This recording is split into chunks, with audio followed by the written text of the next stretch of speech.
and welcome back to Off the Beaten Quest. Or welcome for the first time, in which case you may end up being lost, and that's what happens since you're not all caught up. But hey, stay a while, pull up a chair, grab some snacks, watch tonight's episode, and then go back and check out all our past episodes.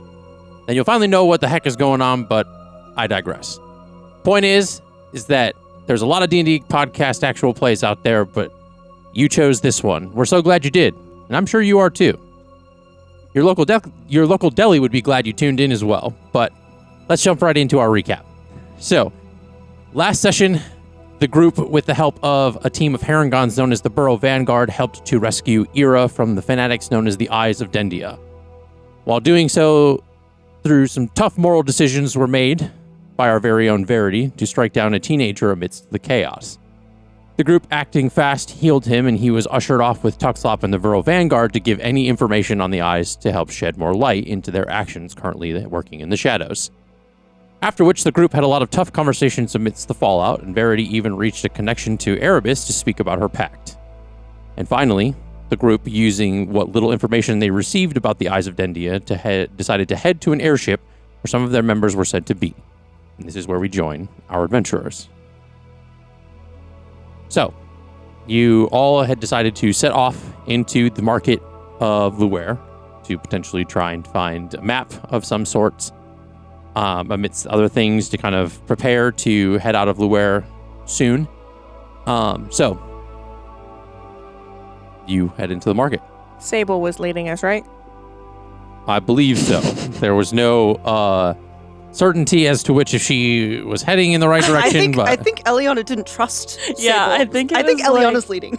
I think Eliana was like, "Are you sure what happened last time? You didn't go to the right place." And then we were just like, "We're going to the market." They said cartographer, and you rolled a history that was not well, and very well could be leading them to a place that makes carts. So, and then we were like, we're just gonna go to the market. Venture there and figure it out. So, go ahead and roll a group perception check.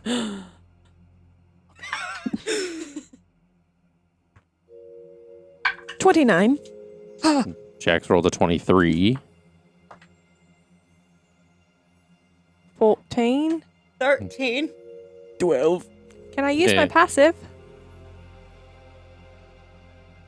No, because you're actively looking. This isn't something that you can just see on. You're actively kind of making it a point to look. Lame.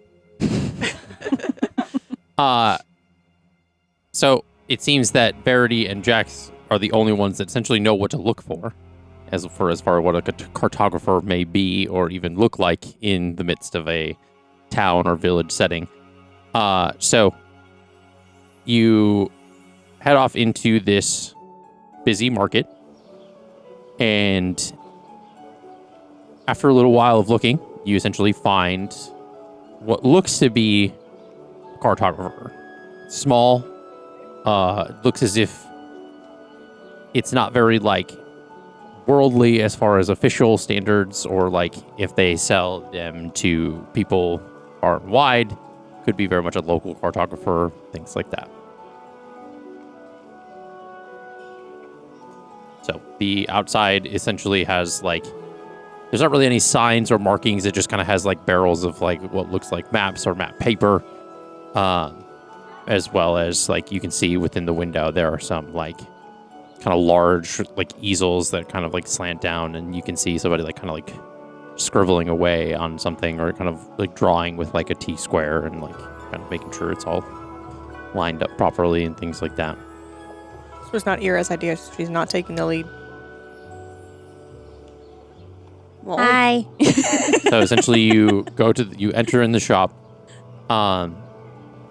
It look on the inside. It looks as if it's not necessarily, like I said, it's not a large business. This looks like it's just somebody's locally owned.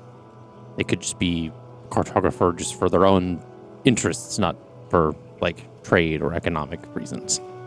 And there is a small kind of dwarven man, kind of balding, white hair, long beard. And he looks up from the easel, and he's got these kind of thick spectacles on his eyes. And he says, "Oh, hello. What could I do for you?"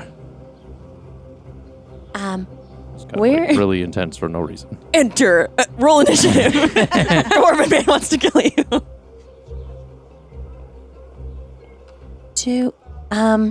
We are looking to route our way to the nearest airship port. Do you have any maps in that direction? Do we know where specifically that is? Oh, just a map. The Aarencia Aeronautics Alliance is where we're looking to go. Yes. Oh yes. Well, I mean, I can give you a map of the area, and it should lead you right there. That would be great. And he kind of gets up off like this like stool, and kind of walks through the business or like the shop, and he kind of like, it almost looks like a wine rack, but it just got scrolls kind of like sticking out, and he kind of like grabs a few, kind of shoves it back in, grabs another one, grabs one, and then finally grabs one and brings it out, and hands it to you, and you unroll it, and you can see this. We got a fucking printout, guys. We haven't gotten a printout in like 60 sessions. Dead. It's also in black and white, and Yeah, it's it not is. easily to see things, which is great. Because Who's responsible for holding on to this? Make sure we don't lose it. How much is this? I mean, I've got plenty of copies. It's just the map of the continent. So, and you guys do see that this is just a map of Bogmarsh. It is not anything. So essentially, it's just a more detailed version of the map you already had. Is AAA called out? Is it on the map? I don't know. You Yes, tell me. It is. It's in. It looks like it's in like the peaks of some mountains. It's just Oh north. my god, your voice has changed. Sorry. And it's just, you see that it's just north of It's a about place called Swamp Tree. northeast of where we are now.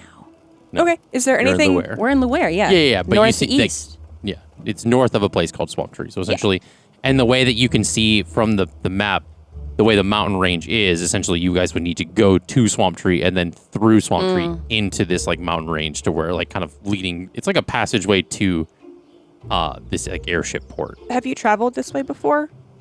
We have horses. I'm trying to see if they're going to be straight enough to get us to where we're trying to go. Yeah, the horse. I mean, I've traveled there before, but it's been some time. I don't get out of Luare much. It's not really. I don't need to. It's a nice place. What's your name, good sir? It's Henry. Henry. Okay. Well, With an thank I or a Y? I don't know. you. With 2 E's. I usually spell it with a Y, I guess. 2E. That's a new one. I was wondering, do you do star maps? Not really. That's not my forte. I kind of focus on where people have been and where they're going, and not. They kind of need to look forward. They can't look up. Well, Kind of defeat the sometimes purpose. it's kind of useful when you're traveling by sea. Yeah, up helps you go forward. There's not a lot of water around here. What do you mean? It's a swamp. Yes, but you don't need that kind of big of a boat. I mean, Sorry. Because there is a lot of water. It's a swamp. Not for like a big ship, though. not enough to need the stars. I mean, you You're get covered lost in trees because you're in the swamp. Yeah, can't really navigate through. It's a little difficult. Well, maybe I'll make my own star maps. That'd be a development. Dutchy, first appearance on the Kitty Cam. Getting chastised. Baby. Okay, we have to stop getting distracted every time they come in the room. They are little celebrities, but still. Should we stock up on other maps, I guess? Question. Yes. Answer is likely no. That's completely fine. Do you have any old maps of the original continent of Mar? No, How did you know where I was going with that? I didn't. I just don't have that map. Didn't even think about it. Wow. I mean, not many people have that map. It's been like 1,000 years. And it's like the walls are like covered in maps, and like it's like really. Yeah, but like you can tell that after like go ahead and make like perception checks just as you're like looking around the room, or you can do one if you're just looking around. 17. You get the sense that, and your passive insight would probably tell you this as well. You get the vibe that he only can make maps of Bogmarsh. He doesn't know anywhere else. Aww. I love All the him, maps guy. are different versions of Bogmarsh. They're just like topographical, like But I love climates. that. He has a topographical map. Can I get your topography map, please? Oh, I'm sorry. That's still in development. I'm still working that out. With the swamp, you can tell that a lot of things change with the tides. Well, you said that with the mountains, so I was elevation. I mean, things. swamp trees should be able to get you into the pathway to the Aeronautics Alliance. It's not a lot of their import and exports typically come from there, just because it's a swamp. Okay. They're not really on the coast. Okay, well, thank you. Well, did we want to stock up on anything else? This is a great map, by the way. Thank you so much. Oh, wow. I mean, I do have some things to do. I mean, you're welcome to have this conversation just outside the shop, but if you're discuss your next plans, I do unfortunately have to get to work. I don't I'm mean to be sorry. rude. Thank you. You keep working on that topographical map. I'm sure it's, yeah. Okay, bye. Thank you. It's at its peak. Oh, that was a good one. Okay, goodbye. I walk out of the shop. I walk behind you. Did you have to fake laugh for him?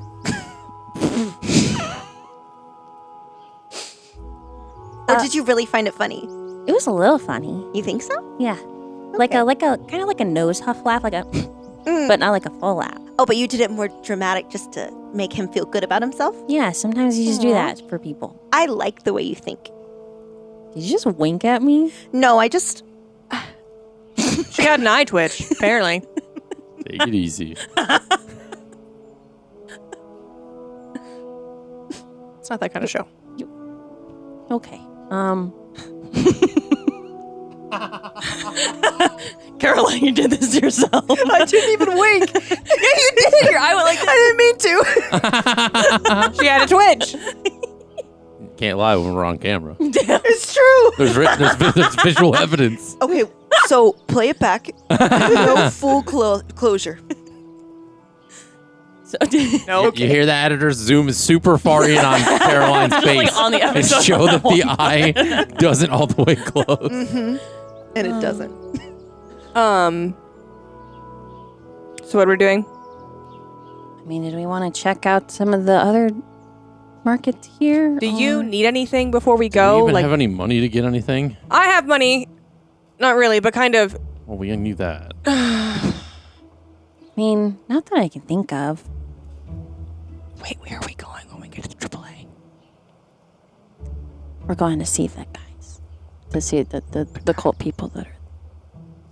Oh, okay. Yeah, go look into them. Sorry, I forgot. There's not really a direction after that. You guys haven't Yeah. gotten that far. Gotcha, thank you. Yeah, we're leaving on a hunch. Probably good to get the first few stepping stones before you try to jump across the river, maybe. Sometimes but, you try to know, make plans. Hey. But it's fine. It's okay. You try your best. You don't succeed. Whoa. Uh, Are there any little magic shops around here? I want to see if there's any goodies around. Probably not. there but- is. It's like a market full of different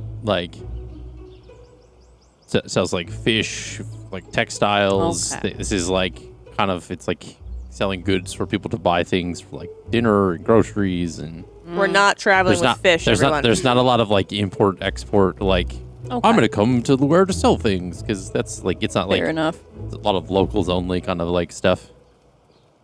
Oh, what are their local herbs? DM's like, God fucking damn it. Do you guys cook your own dinners? Jax is the cook among us. Meals haven't missed yet. I know how to use herbs here and there, but I don't really cook. You make mean herbal teas though. Yeah. Cured a hangover of mine real quick. You like herbs? 10's land on the 0. What? Yeah? It just I means it's a also 10. like herbs. What is happening? Yeah, but when you have to add it to a percentile, does that make it just 50 if it's 40? Wait, Then it's a 0. there's a 0. It's just 40. Yeah. Why does this fucking D100 only go to to 30? That doesn't make. It's not called a D100. God, Anyway, these fucking people in these. Sable, what? tables. Oh, nothing. She said she liked herbs too. I feel like a lot of people like herbs. They're in a lot of stuff. Yeah. They're I used to run an apothecary. Wait, what? I thought it was a flower shop. It was both. So the flowers you didn't sell, you turned into herbs? Yep, my dad did. Whoa, that's resourceful. It's a good business model. Yeah. Why didn't you say that earlier? I mean, No one asked her. That's true. yeah. I'm just trying to fit in. What was it called?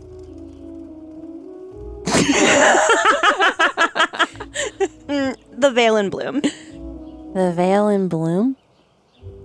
Okay, so it was like your goddess-centric. No, this was way before. That's ironic. It's also my That's a last name. What? Veil is your last name? Yes, So the veiled, what did your parents like name you for the connection to? You know, I have no idea. Because that seems like a big coincidence. So Or you- fate. So as you guys are having this conversation as you're walking, and you find an herb place, you find something called lion's tooth. It has a distinct tooth-like edged leaf and yellow blossoms at the height of summer. The root can be roasted to make tea or as a filler for something like making basic healing potions. Ooh. I'm gonna pick some of that up. And you also find aphidos, also called acidiodios, ASSIODIOS. Anyone who carries this sought-after reddish-brown root on their person cannot be possessed by demons or devils. Whoa. Any who try are compelled to reveal their name as they are driven out. I guess it's like kind of similar to that of a sage, but on a more literal level. Anti-possession. I'm like, this might come in handy. I might pick some. I'm Yeah, gonna how pick much some is With that? this. Yeah, that. And I wonder finally, what would for the third- happen I wonder what would happen. if. Verity is not paying attention. Rude. Stop rolling 12. Fuck. 12. It gave me 12 like 3 times. And stockweed looks like nothing so much as a bundle of thin twigs poking from the crags of arid, windswept regions. So essentially just like a bundle of sticks, similarly. When ground into a powder, can be sprinkled upon a creature to grant advantage while sneaking or hiding. That one might be more expensive. How much are all of these guys? Because the bookmark lion's this, tooth because- is good with healing potions. You said. The stalkweed could be It's good interesting. with the like As a making substitute healing base. potions. Okay. Yeah, it's like a similar like uses a base and stuff. So lion's tooth, stockweed, and aphidos. I guess it's like a play on words for like something. I don't know. Anyway, so the aphidos is essentially it's like 20 gold a pound. A pound? We don't need a pound. And it's like produce rules, right? So if you don't want a full pound, it's ratioed. Like, you've bought produce before. So we just need like a small bag of it. Do like a stock up. How much would like a 16 ounces in a pound. yeah? How much would like a fourth of a pound be? 4 So ounces. 4 ounces. Yeah. How much? So that's like 5 gold, right? How much would that get me? So it would be 5 gold Yeah. How Yeah. far would that get me in usage? of the aphidos. Yeah. I mean, 4 ounces is probably like a root and a half. That's It like, 4 ounces IRL yeah. is the amount that I bring back from the shop that I go to. Yeah. So it's like this big of like, a small jar's worth. So essentially, like, that's as a good whole, amount. so like to shave it off and make like shavings and like Yeah. do whatever you need to do with it. Essentially, it's like a hunk of ginger. Mm-hmm. whatever that would get you. You have so. Give me a nature check. Okay. I was like mechanically. You're gonna like, have to make a nature check to how- see if you even know how to use this. Nature. That is going to be a 14 plus 9, 23. 23. Yes. Apothecary diaries. You want to roll for it and see if you know how to do it. Damn. It's an anime. Oh. Yeah. Why that one? You don't like her D20? It always that one always rolls bad. Is it like a jelly one? It looks like it's jiggly. 18. 18. Okay. So I guess you know more about this than she does. Flowers. It's a rude. I know. Yeah, it's right. You know more about like flowers and herbs versus like root. The 23. The 4 ounces is enough as far as like if you needed to use it as like a spell component. Essentially, like think in terms of mechanically, this would be enough to do 2 castings of like remove curse. Okay. Okay. Is But it it's not literally that spell, but it's Yeah. like Mhm. Yeah. just as far as terms of like you get 2 uses. is the cost of each herb the same? No. Aw. What's the other one? Okay. The lion's tooth is essentially lion's tooth is 2 gold a pound, and the Stalkweed. stockweed is 1 gold a pound. Okay. I'm gonna just get a pound of stockweed. Okay. 1 pound. Ira's gonna give you the gold for this. Oh, thank you. And you said 4 ounces equals 2 uses. Mm-hmm. Trying to do the math. I mean, for that one, For the the other 2, you're gonna have to like figure that out too. I mean, a pound of an herb is a ton of an herb. Sure is. this. Okay, I'll get 1 pound of stockweed, which is 1 Yeah. 1 gold. And then I will get a pound of the lion's tooth, which is 2 gold. Mhm. Just to make it even. And then the most expensive one is the Aphodos. And I sent you the listings for those and like what they do and stuff, so that way you have them to add to your inventory. Because you probably have to make like a homebrew thing and add it. Yeah. How Or much, you can just base it off of your notes. It doesn't matter. Just kind of as long as you can keep track. how much Aphodos do you want? So you got the 4 ounces, so that's Yeah, we can do 4 gold. So in total, probably 5. You said it was Oh, it's 5 5. gold. Yeah. So in total, It's 8. 8. Yeah, 8 gold. So go ahead and remove that from you. I just did. Thank you. So you're buying it. Okay. Yes. Mm-hmm. Well, she just spent 100 or 1,000, whatever it was on the other thing. We said The- 8 the- gold for how much? The 4 ounces of Pound, a pound, and Aphodos 4 ounces. and a pound of you're lion's talking- tooth. yeah, Yeah. total. Gotcha. And the woman says, "Oh, thank you." You know. Thank you so much. I've never seen these herbs before. This is really cool to see herbs in this area. Do they come with little cards of what they do? Sure. Like at the fucking Sure. aroma G fucking. They're like there's like a little stack of like little tiny little parchment things and like handwritten ones in front of each of the little herbs. Sable grabs one of Yay. each. Sweet. Like all of the cards? No, one of each. Of Oh, the 3. of the 3. Okay. Yeah. I thought you were like, I'm gonna grab one of every single herb that they have. I'm Alright. klepto. Awesome. You don't steal them. They're They came with my purchase. They're free. Their gift with It's their gift with purchases. All right. Anyone else need anything? So then there's one other one that kind of stands out. It's known as blood moss. Blood moss. It's a pale white moss commonly found around graveyards and battlefields. When placed into a wound, it absorbs the blood and swells, sealing deep cuts. This moss can be used to instantly stabilize a down creature. So essentially, this is like a Nothing about that's going to be cheap, guys. like a stability. What's it called? Like is that a healing kit? Is that what healing? Same thing a healing kit does? I think I it think it stabilizes is. somebody. Yeah. Yeah. Cool. I like that. That one. 50 gold. No. That one is more expensive than the other one. So 30 instead of 20? It's going to be about 40 gold a pound. We don't need that. We have healers. We can both stabilize people. We don't need that. It's cool, though.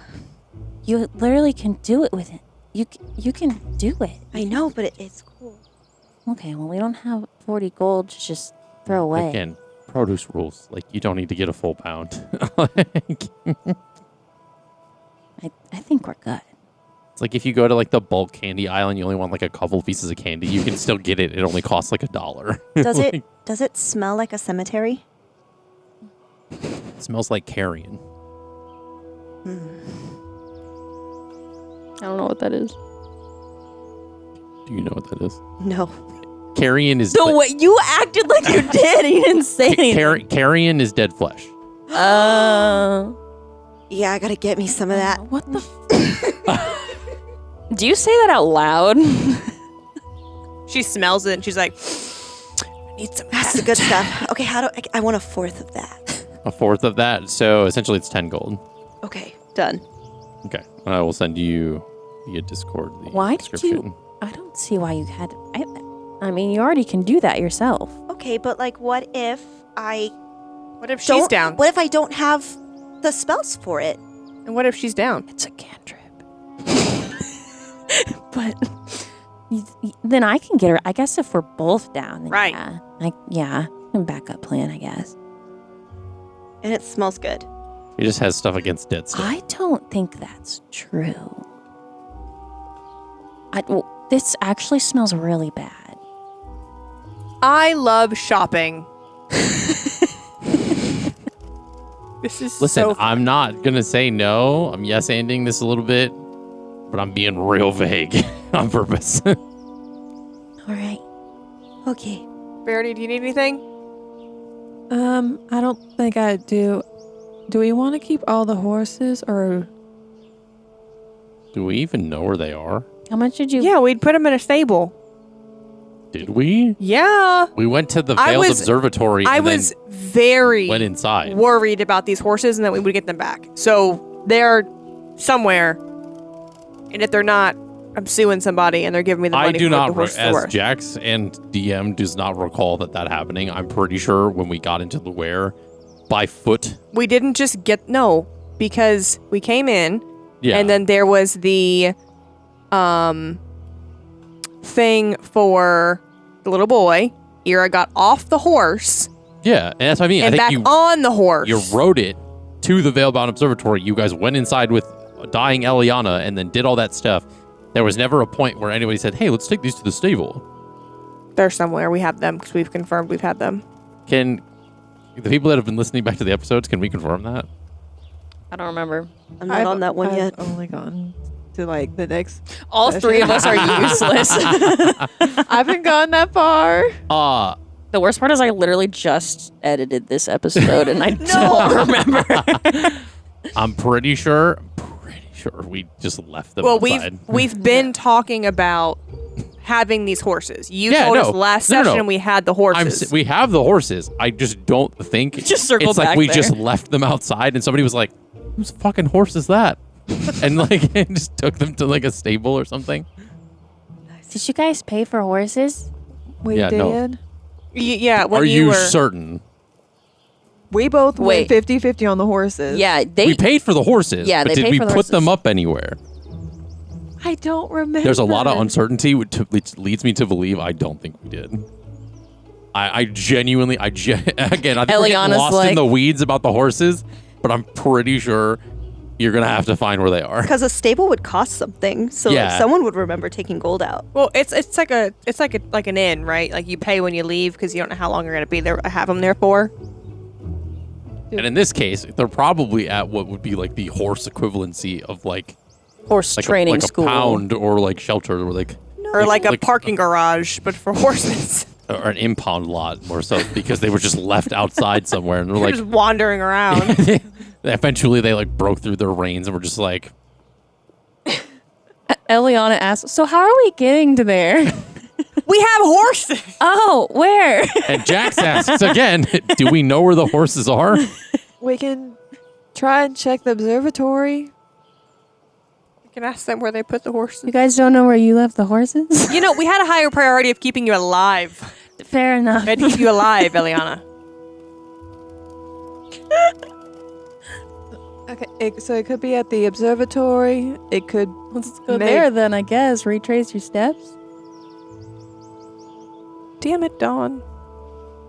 What did Dawn do? I don't know. She left us. What the Dawn doing? Are we gonna go back? Okay, we're going back, and Aarencia starts walking back to the observatory. So you guys go back to the Veiled Observatory. You inquire about the horses. They say that they did see horses outside of the Veilbound Observatory, and after not being claimed for a few days, they did have to call somebody to alleviate them because they were kind of making a mess. Fucking repo man. They were kind of using the bathroom on the ground too much, and they had to kind of like. Where did they go? Where did you take them? They went to the stable of the city, essentially where a lot of unclaimed horses go. Because again, it's kind of an adventuring standard, I guess, in this universe that like people do perish a lot, and horses get left if they go into a cave and don't come out, kind of thing. Like, They were 50 gold a piece. hey, I don't mean to be bleak, but this is like, it's kind of you got to think about the logistics of like, hey, just he came in on a horse. Did he leave? What did he do with the horse? We go that way, I guess. Yeah. So you go to the stables. And essentially it's kind of like close to like the gate of the city, essentially kind of where you guys came into Luer. And the kind of go walk up to like the front like of the building, and it's like, again, like a large table. It looks like they're doing very well. They have like large like plots of land that kind of extend out of the city walls into like kind of fields and kind of like tended to like swamp fields that have like kind of filled in, so it's not like murky or like muddy and stuff. And after walking in, you kind of walk up to the counter, and it's this like young kind of halfling that's kind of just like sitting behind the desk, kind of like looking through some ledgers and stuff. And she kind of looks up and she says, "Oh, what can I do for you? Hello." Hi. How long have I been here? Like 3 days? 4 days? Yeah, I've been here for like a few days. We came in a few days ago to the Veilbound Observatory, and we had 5 horses. Were any brought to you? Maybe from... Oh, so you're the scoundrels that left the horses out there. We thought our friend was dying. She's not. She's back. She's alive. She's great. But we need to What did you think about if the horses were dying? That's just, you left them outside. She's right. Eliana, Well, they gotta eat. pick a team. They gotta eat. It's a swamp. There's green shit everywhere. It's like you can't just like drink out of a river. It's not. Do you just want to stay here? No, I feel bad for the horses. My goodness. How much? As you should be. That's. How much do we owe you for the horses? For I don't know if I ought to be giving them back to you. You left them just out in the middle of the street. I promise I'll make sure they're taken care of. Yeah, she promises, and I promise. Ira's not going to, but she wants to deck Eliana. You're making weird eye contact with me. I don't know if I feel comfortable now. It's. Those are the eyes of an honest woman. Oh yeah. You broke him. It's like the blank stare of a horse. It's like, I was not with them when they like lost the horses and stuff. So like you. I wasn't conscious when it was happening. Sorry, we entered a shadow realm to fight a god for you. Thank you so much. So no, I definitely don't know if I should be giving them back to you. You sound crazy. Ira looks at Eliana to fix this. It did happen. There's a lot that happens in this world that some people just aren't aware of. And I used to not be aware of it a lot, but it kind of sucks a lot. And it sounds like But you were unaware of the horses. When you're on an adventure, you've got to be used to like adventures, like needing transportation, right? But I'm a druid, so I know how the animal ecosystem works, and I will make sure they're taken care of. Also, we have Stella and Ollier and Colt are out right now. So, like, we have very happy Look at our animals with little us. buddies. Our little Sable. guys. Sable. Also,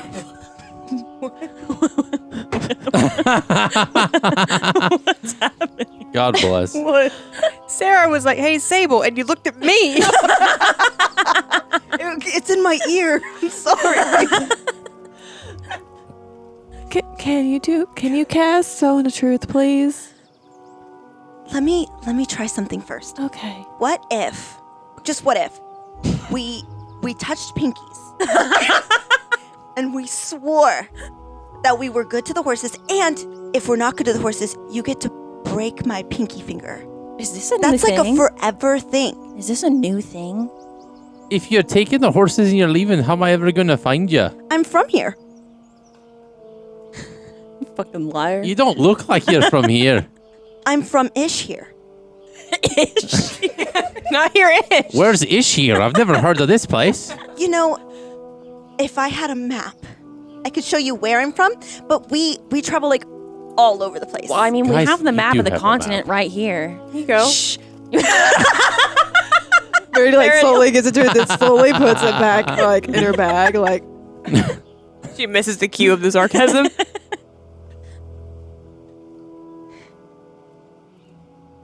Roll for persuasion, I guess.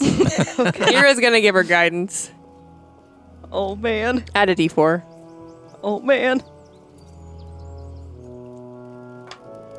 Nope. 14. 14. It was a 3. Damn.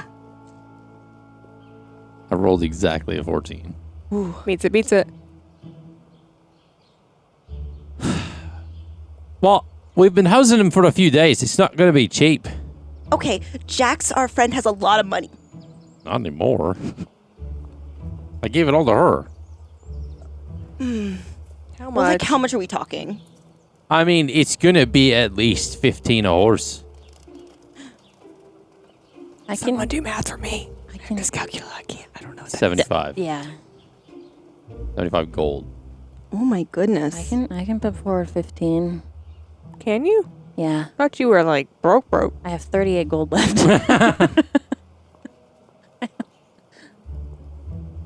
Sable's staring at Verity. Hey, you know how you messed up earlier? Messed up. What? I paid for these Yeah. horses the first time. I was gonna cover Verity and Jax because they paid for the horses initially. Yeah, we bought them. Yeah. Okay. I thought everyone paid for them. No. So Ira's gonna Oh. pull out 45 gold for 3 of them. Okay. Verity will cover pay And you mine. cover yours. No, I'm paying for So that's yours. six. Verity's 60. gonna cover Sable's. Sable don't need it. Sable's fine. Sable can handle her damn self. Sable wants to come. Sable can pay for her horse. Without seeing the screen, she believes that about Sable. I'll cover Eliana's. Eliana's paying for her own. I'll pay for my own. Just listen. I heard. You made a whole deal about paying for them the first time. What I Don't be said like was, a dad. Totally a joke, by the way. It was just me being funny. Like, I don't actually hold anything against what you did. What did she do? That's a little concerning. I think she's talking about the thing with the kid, Yeah. to be honest. So you're not. You're okay with that? I mean, morally, no, but as Okay. her friend, yeah. Okay. Is the lady still Oh. watching us? She's just let it, like, kind of like, I mean, she just got 45 gold. yeah, and you do need to give me 30 more. Okay. I give her 15. Okay. I and gave then her you- 50. Yeah. Yeah. All right. Just meet out towards the side. There's an kind of gate there. We'll bring them to you. Can I pick mine out? You're getting one of the ones that you left. I wasn't with them. I didn't leave. Well, you don't get to pick. Okay. I had to try. This isn't a adoption agency. I mean, okay. Are you sure I should be giving you these horses? Yes. I mean, maybe for you don't. You might have to hitch a ride. No, Can you even ride a horse? I think. This is very. Can you even read? That's Vibes. Have I rode a horse before? A roll for animal handling. Oh man. Animal handling. Is that what that would be? Oh shoot, I I'm think good so, at that. because you need to know if you can ride a horse. I can do history. 18. It's the same thing. Oh. Yeah. I have a +8 to animal handling. Impressive. how the fuck? Okay. Sure. I think it's the human thing. Do you maybe. Do you want me to check in on any of the horses here to see if they need anything for you? As you're, a druid, I can try to offer some services for you. in No, exchange. we're doing just fine. I appreciate Okay. it. We get by. I'm sorry. So, I'm sorry there. How about we go meet her out where she told us to meet her, Okay. so she can get us our horses. And, we and can you go. like kind of go to like leave the barn. You just hear, and she's like goes to the back of. Eliana, when you offer services, make sure you tell them that they have to pay you. She says outside, not near the She was horse pretty person. angry. I feel like it was more like a service to compensate her for what she had to deal with. But you paid for the horses. Yeah, but I still felt bad. Oh, but okay. Teach their own. Okay. So after a few minutes, Okay. you she comes up with the horses. They are the horses that you had bought before, and the 5 of them that you had purchased in Rivermire, and you were able. She kind of they look like they've been brushed, and fed, and they have the saddles on them that you guys had and stuff. So she says, "Yeah, don't leave them this time. But if you do, I mean, give them to somebody who's gonna treat them right." Mm-hmm. She kind of you guys take the kind of reins of each of them. You kind of start walking away, and you just hear behind you as she's kind of shutting the gate and kind of walking back. She's like, "Fucking adventures." Fair enough. So, you now have your horses back. I'm gonna eventually cast Speak with Animals. How long does that take? It takes 10 minutes. 10 minutes. Okay. Yeah. Spend 10 minutes. You take 10 minutes. And you talking to your horse, or you talking to all the horses? Talking to my horse. Okay. Hi. I'm sorry if you were left somewhere, but what's your name?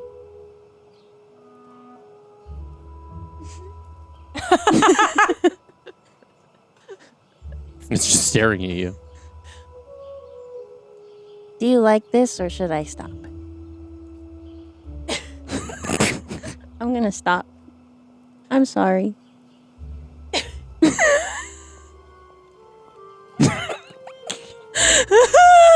Eliana's like, what did I do?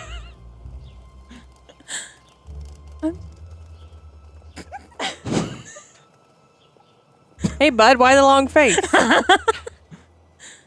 Okay, I'm gonna you go. hear like a from the horse you're next to you. Does one anyone that I else have. want to talk to me? Like to the other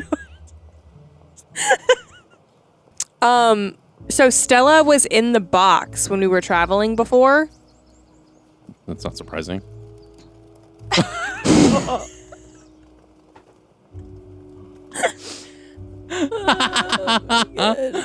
Anyway, you were saying? Does she get on the horse? Like sit on its butt? Hey, Stella, do you know how to ride a horse? She kind of hangs over your Oh shoulder. my gosh. She would devour Eliana because Eliana's tiny. Also the size of a normal fox. Right. Foxes aren't itty bitty. Did we ever determine whether she can shrink or not? Because she did it I in don't the think we caves have. that one time, and then we were like, we're gonna look into that, and then we.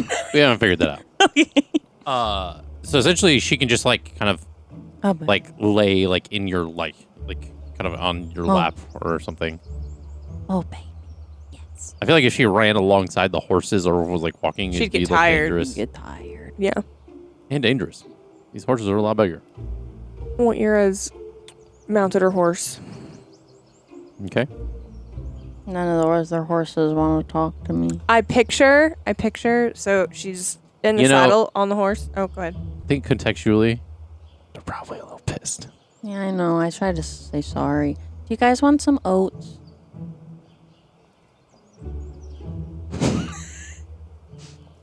Okay, well, I'll get you some oats later, maybe. Yeah, I'll get you. Hey! Oh, what was your name? I'm looking for the halfling lady. You guys have like already walked away. No! Can I get like a horse brush?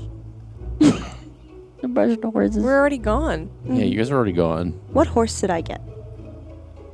We didn't when we never, did this. like, We didn't fully do all went that through of what they look like. what they because are. we were going. Got it. Okay. Got it. Got it. I'll figure it out. But I picture Ira's on a horse, right? And you know how all your has this little chainmail now? Yeah. He's sitting like right behind the pommel of the saddle, just like with his paws on the pommel, just like.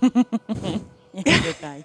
I feel like he's like bouncing like a lot, like because it's like prodding. He's doing his best to stay put, but he's just like, his little butts bounce. yeah. Sable is yapping to that horse.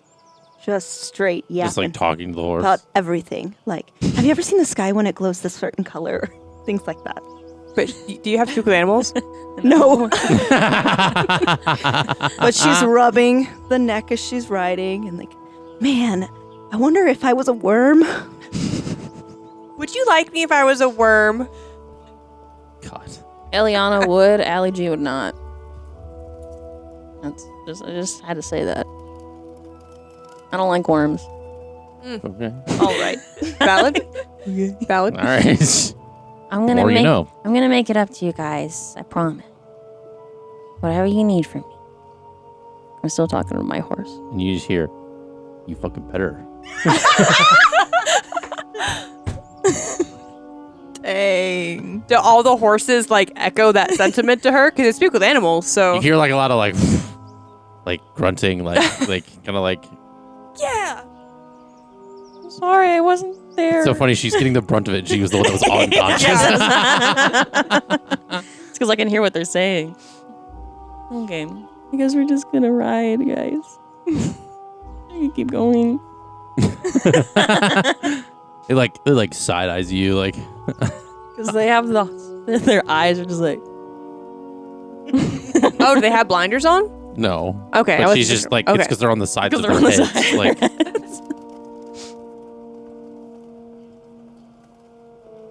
so you are just riding out of the city. Is that what's happening? There's nothing else that you wanted to do before you leave. We're definitely forgetting something, but you know. Somebody is.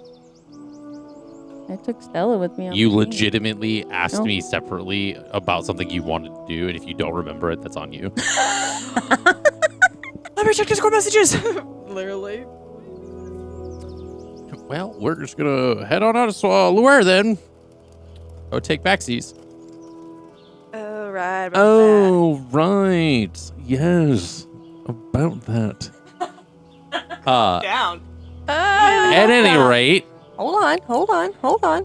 I'm stalling for as long as I can. Gotta hurry. I'm just gonna wait before I do. okay. I'm gonna wait until nighttime. After you've left any You sort gonna of murder us? civilization. There's something else I'm forgetting. Hold on. Because the only things I'm looking at can happen at any point. This is like my memory. The conversation you wanted to have. There's a couple of conversations I wanted to have. If you don't remember, I guess it wasn't that important. Damn. And we're going out of the air. Hey, it happens when it happens. I'm breathing in the swamp. All around Oh, the us. swamp. I picture Eliana's hair. The frizz of the Yeah. Yeah. So you are essentially you're riding out of kind of the where. From what you guesstimate on the map, it's going to take about like 2 full like days to get to Swamp Tree from where you are. Given that after like kind of going through the shopping and stuff like that, this is kind of very early to mid-afternoon, and you are heading out into kind of the wilderness of Bogmarsh. The path is familiar because essentially it's kind of very similar to the way that you guys had came like into Luare from Rivermire. But as you're coming back, there's kind of like this fork, essentially like the pathway that you do remember from going to or coming from Rivermire to there. And then there's the path that kind of like where it would have dipped to kind of head over like to Swamp Tree. It's kind of essentially like a lot of the paths that you've seen so far, as well as what you're seeing now, is they've kind of cultivated these paths and roadways, or like I say roadways, but like footpaths through Bogmarsh, essentially by like moving a lot of like dirt inward, so that way it like doesn't get there's a lot of like some gravel, stone, things like that, so that the wetness of the marshes and tides and things don't change the composition of the roads. So that kind of makes carts and things able to be traveled and stuff. So for you guys travel for, I wanted to say, since the horses are pretty well rested, they were chilling at this stable. You guys travel for about a good 8 hours. To the point where it is essentially you're getting into the like late hours of the night. It's now very much the like 10 o'clock hour, so to speak, of the evening. And essentially they get a little tired. It's nighttime, it's middle of the night. So you guys do need to set rest for camp. How, like, are there, like, a bunch of trees around, or is it... Yeah, can we tie the horses up? There's... You want to put them in the box? I mean, I'd be happier because it would tailor to their needs. It's true, but how are you going to fit it? If it's the size of a pencil box, it's going to be a real... It's a magical box. Yeah? I don't know if we found it out that's that magical. You've put things that are about the same size, relatively so, more in there, aside from yourselves. A horse size? You're going to need to roll for that one. I didn't capture the S on that. And I just realized now the way I worded all of that. I'm going to pivot.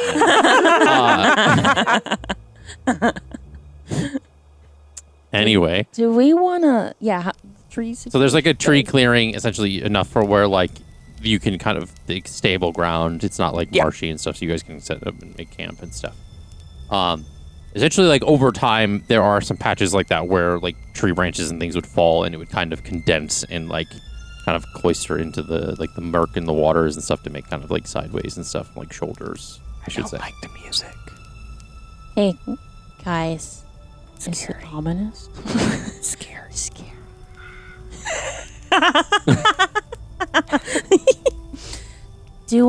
So I've done this before. Can we focus? Jeez. I did this before with Dawn. And I did this the other night. But did you want me to like make hammocks like up in the trees so we're not like sitting on the ground, like away from predators? I swear to Christ, if this is the spider thing over again, I'm gonna be so mad. No, I was gonna use like bed sheets and shit, like bedrolls. The great spider debate. Like in Hop Out Hills. Yeah. Yeah. Just minus the wolves, hopefully. The dice decide that. They Not do. you. They do. I'm I did not choose that. gonna start climbing up. I'm gonna wrapped in a rope and making a hammock. I think Ira watches Eliana and then just like mimics what you're doing to make her own hammock. I'd like to think that you don't notice this because obviously this isn't like a video game, but what would happen like in the side, like upper left of the screen, the horses will remember this. Because you guys essentially are going up to keep yourselves safe, but leaving the horses down. Oh, I don't think Ira gets too high. Yeah. She's not like, she's getting high enough where she can like basically put a foot on the tree and then lift herself in. Yeah. Okay. Not like 20 feet up. But the Probably- horses I'm- are tied off. I'm putting mine about 10 feet up. Okay. So the ground. Mm-hmm. The ground. The ground. It's like solid. It's not like Yes. marshy. So you're not gonna Yeah. sink into the mud. Yeah. Okay. Yeah. I'd say if you go too far out, you probably might hit some really really wet patches. But Verity's just gonna sleep on the ground. sleeping on the ground. And I would think that before Ira goes to bed, she would make a fire or work with Jax to build a fire. Okay. Where's the fire? Probably in a central area of this. So just to be clear, right, and those of you that are deciding to sleep in the trees, the temperature in this part of it's still warm and murky, but now that the sun has set, still a little bit. Definitely there's a chill in the air. It's probably about a high of between 45 to 50 degrees Fahrenheit because it's again, you guys are essentially in autumn, so. At this point, it's late autumn. Yeah. Essentially very late, almost late October, mid-October maybe. So essentially the two moons in the air are at the lumen is at a waxing crescent fading, and Dendia is kind of at a last quarter faded. And there are a few clouds, so it kind of essentially passes by, and you can kind of see the moons in amidst the stars and stuff. So just bundled up in the trees, wear some layers, blankets, things like that. But you successfully curl up next, kind of choose where you guys are going to sit and who's going to do the watches. Well, before we go to bed, I'm gonna, we're gonna have dinner. Yeah. Okay. I feed Stella her berries, and I try to give the horses some hay and shit. Okay. Yeah. Roll for persuasion. Okay. Do I have to roll for my 19 plus 2? 21. I had to do the math real quick. You essentially you kind of lay out this hay and oat mixture and stuff, and they kind of walk up and they're eat it, and they just kind of all right. Ira tosses you a apple that's been cut up into 5 pieces. Okay. It's not much, but it's just They're already cut up and you throw them and they scatter as I'm trying to catch. sure. I could walk over and probably hand them to you so they don't get dirt on them. Do you not want to feed the horses? I can feed them, but Looks like you're the one trying to repair the relationship. okay. I don't want to take that from You're you. the horse ambassador. Open hand, Eliana. Open hand. Fingers flat, fingers flat, fingers flat. They're going to bite your fingers off. There you go. We didn't really deal a lot with horses in the I can tell. Feywild. I can tell. Keep your fingers flat. There you go.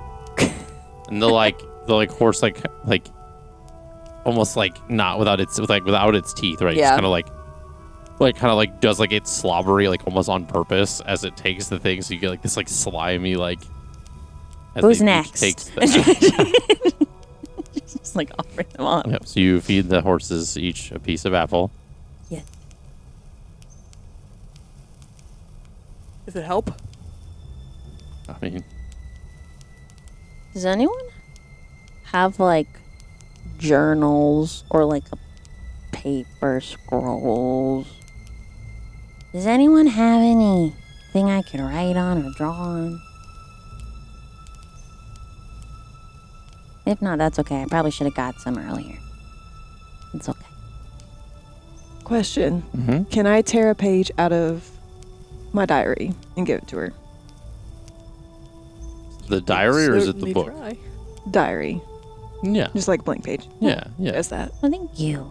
I had to specify for a reason. Yeah. Before I'm Ew, gasp. before I'm in Goose goes poison. the hammock. Well, I guess I'll do it in the hammock. Fuck it. Why not? I'm Okay. gonna start sketching the sky, trying to make a little a star map for Bogmar. We are in a swamp, which means there's usually a lot of trees and Yeah. tree cover. I'm gonna map what I can see. You Probably guys not are a in lot, a forest, yeah. but Yeah. Yeah. There's some like clearings. Dude, wait. I turned into a bird. How you gonna write? How draw? No, I'm gonna go up to the tippy top of the tree, so I don't have to climb it. I can just fly up to it. Okay, and then you're gonna turn And back then I'm to gonna Eliana. I'm gonna find like a stable place to like sit on up there. Make an athletics check. Can I make an acrobatics check? Sure. Okay. I meant 19. 19. Okay. Yeah, I'm just gonna perch up there with a drum and star map. Okay. This is a work in progress. As you draw, give me a performance check. Okay.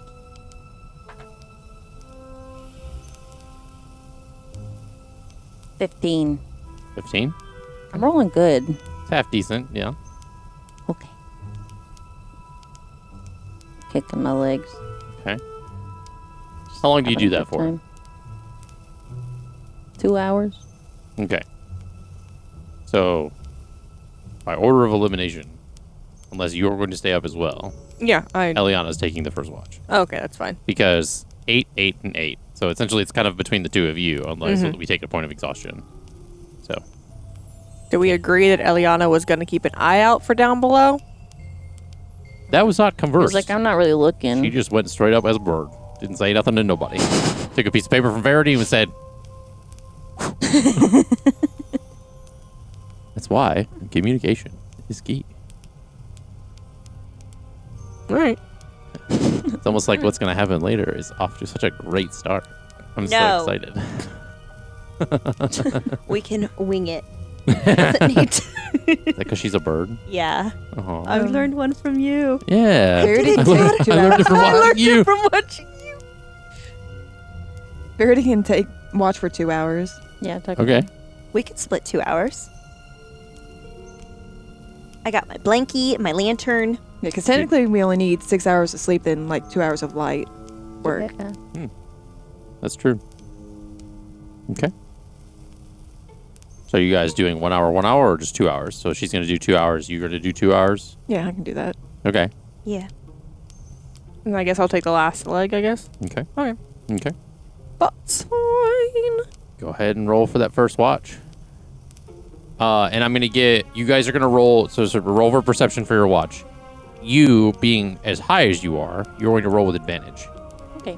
16. 16. Any aerial people coming? Well, you have a vantage point so you can see if people are on approach, like with lights or... Do I need to roll? No, you're asleep. 21. 21. 21. I got your a first 28. 28. I got 19 plus 9. 19 plus 9. So 28, 21, and 16. 16. So, I mean, essentially without fail, there is kind of no issues. It kind of seems like a pretty low-key night. I mean, you guys are about a good distance away from Luware, but it seems like a well-traveled path, so a lot of animals and things like that wouldn't necessarily kind of like make their way towards it, at least not within these hours.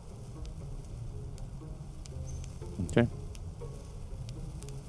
I have a question. Mm-hmm.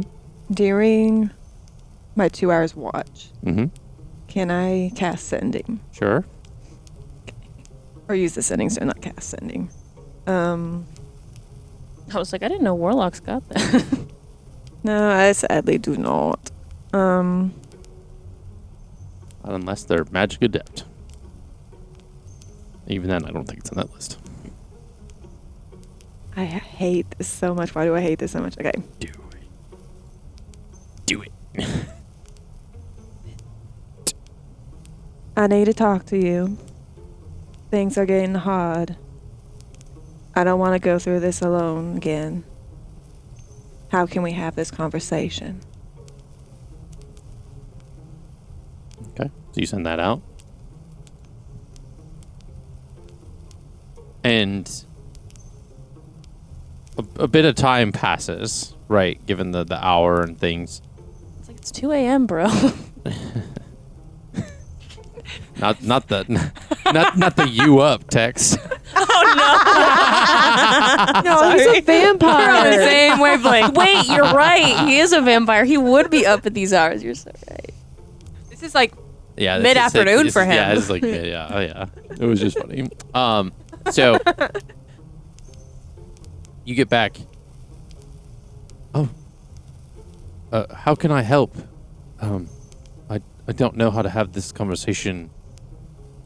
I'm not that magically inclined. If you have any suggestions, I'm open to try.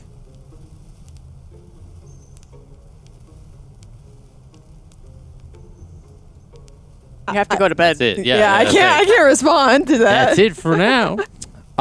So again, the watch goes off without a fail. You, after the 2 hours, 2 and 2 essentially. So it goes like 2 hours of your watch. You don't see anything with the 28, and then the 2 hour, the 2 hours for you guys. It kind of sums up the 4. Technically, I could like. Hey, look, it's the end of the watch, guys. Look at that music transition. That was great timing. Whoa. Technically, I could like do my thing for 2 hours, then go meditate, and then do another 2 hour watch at the end. True. You don't need to, though. Yeah. I guess. So,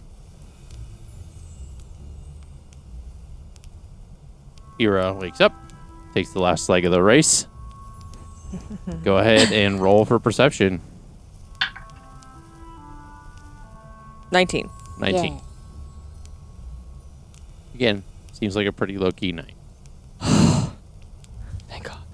So, after a decent, like you guys each all getting a full long rest's worth of sleep, the humid, sticky air of the sun as it kind of begins to peek up over and kind of hits daybreak as you all kind of rise to the next morning. Like my hair is like. It's like stuck up like one side, like you were like. God, it's humid. Oh, wow. Morning.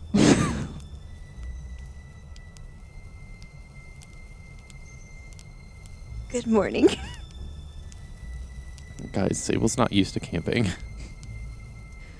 I like glamping. I stay in inns outside. No. I had my lantern and my blankie. I was good to go. Yes, I'm going to start some morning tea to get us started off. Okay. What's a good morning tea? This is some rosemary.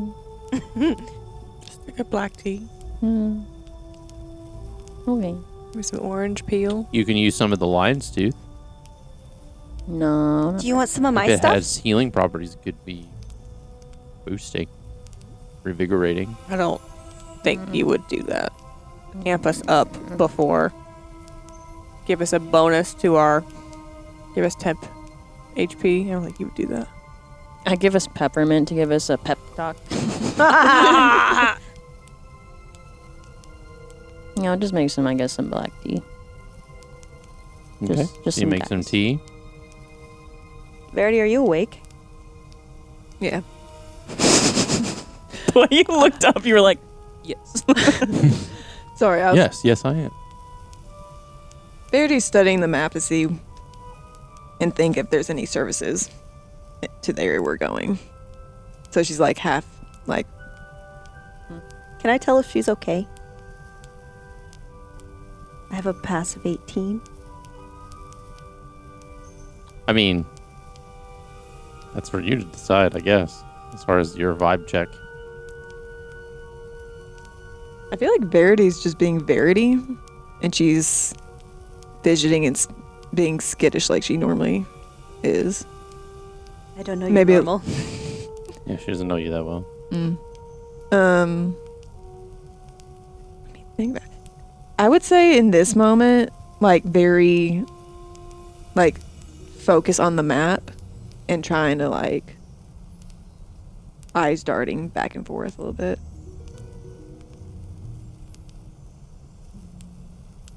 Okay.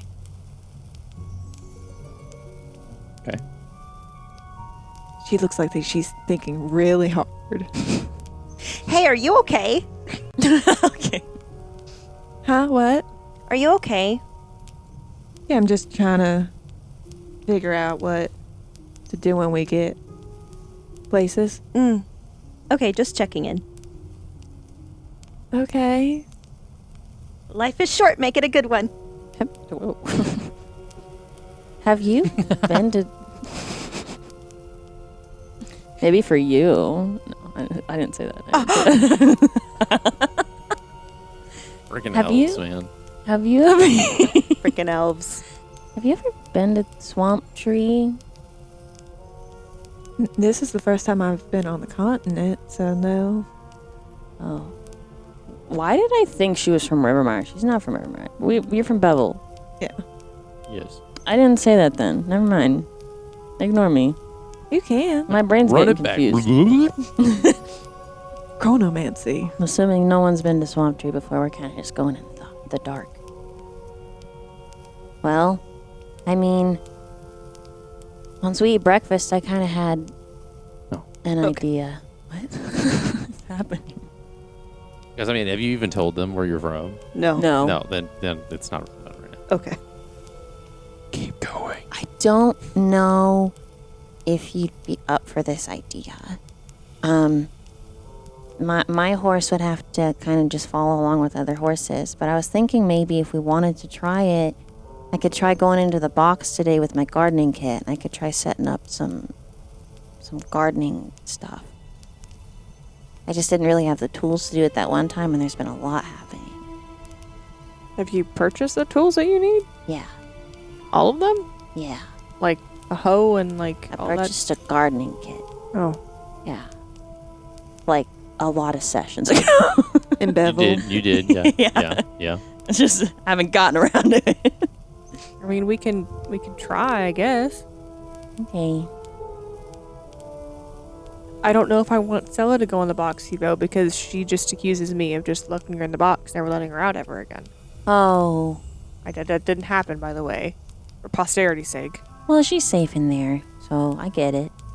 We get into a lot of problems sometimes. Explain that to her. Yeah. You know. I kind of want to have a conversation with her just because, like, I don't know a lot about her. Like, I don't know where she's from or if she has family. I haven't Then really take had her the in chance with you and then have a chat with her while you're doing your gardening. Could, yeah. Okay. Well, if she's in there, I'm wondering how it'll affect the environment with me and her in there. We can do a test. Okay. I'm gonna. Hey, Stella. We're gonna go back in the box today, but I'm gonna go with you. Okay. I'll cover some berries. I'll eat some breakfast. Okay. I'm going in the Ira's box. gonna go get, while she's eating, she's gonna go to Eliana's horse she's been riding, pull it up next to hers, and just kind of tie its reins off with her horse. Where you guys head out. Mm-hmm. Okay. So you try to go in the box. Yeah. Okay. Go ahead and roll an Arcana check. Okay. You're gonna roll it with disadvantage Oh. because, Well, you did it last time. Last time you went in the box, it was with disadvantage. Oh. well, then you're gonna roll 3 d20s and you're gonna take the lower of all 3 of them because the box is cracked now, and this was cracked after. You said that was just superficial. So I'm gonna stop using it and just throw it away if it's not any good. We can't keep it. Can't keep the animal safe. As far as putting a humanoid in it, a little different. That is a 17. Of the 3, Yeah, I rolled a 17, an 8, and a 10, and I have a +9 to Arcana. I don't know how the fuck I have a +9 to Arcana, but I'll take it. I don't... Yeah. so 17 plus 9 is 20. Oh, no. 6. 8 plus 9 is 17. Oh, okay. Yeah. So 8 plus 9 is In 17. total is 17, yeah. Total is 17. Stella goes in, but you do not. Oh, I gotta... Here, let me try this one more time. I'm gonna turn into a bird. Okay. I'm gonna go into the box. Roll 3 more. Okay. I'm small now. God damn it. That's 11. Like walking into a wall. Like pecking at it with your Yeah. beak and it's not doing anything. Like a woodpecker trying to like get in.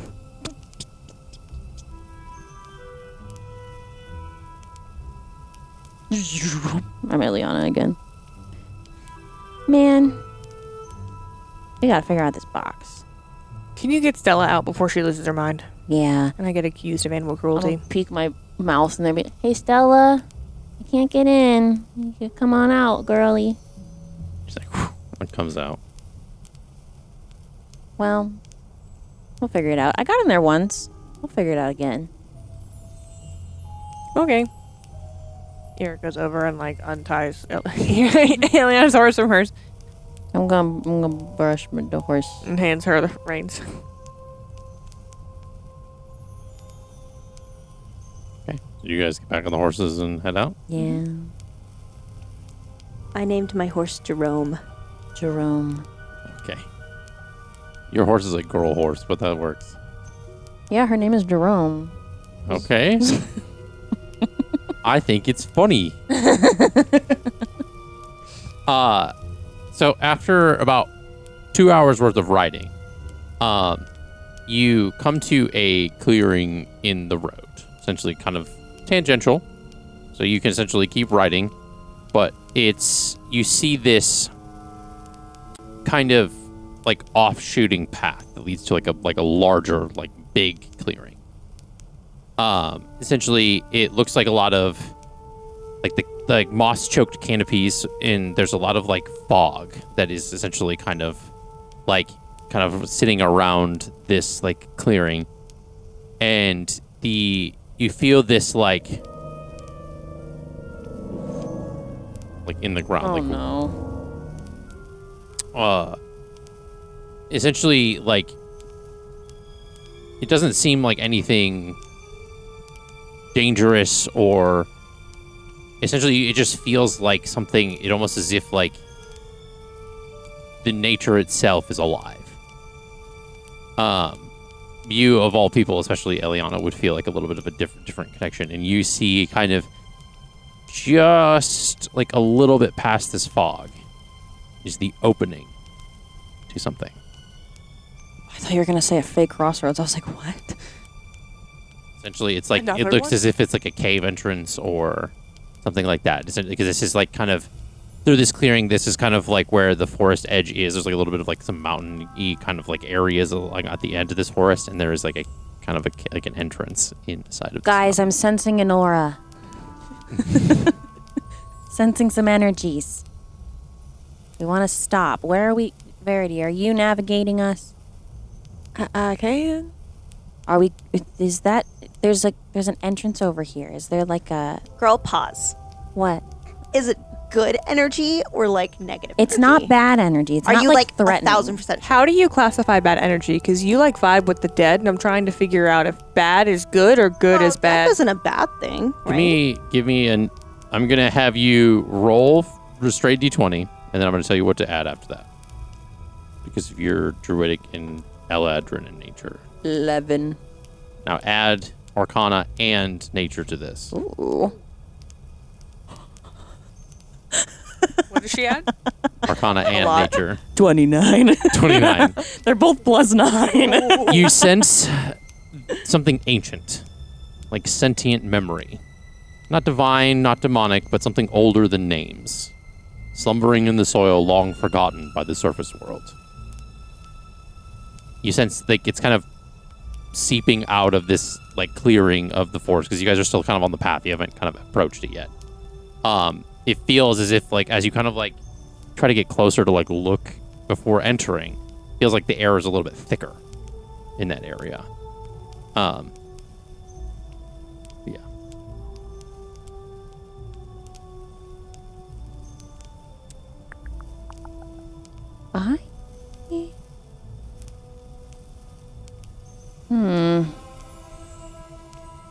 I would like to detect magic.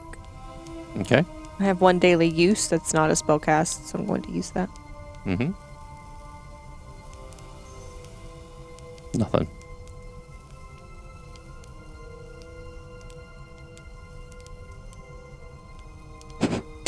Ooh. It's pulsing, but there's no magic. Mm-hmm. Can I take out my spyglass and see if I can see anything with my spyglass? Yeah. So you take this out and you look in that direction. Mm-hmm. And it's like this blinding kind of goldish yellow light. It's as if you're looking at the sun itself. Oh, God! Are you okay? It hurt my eyes. Oh, whoa, there's a lot of something going on over there. But it's not magic. Is it a It's not? Not that you can detect.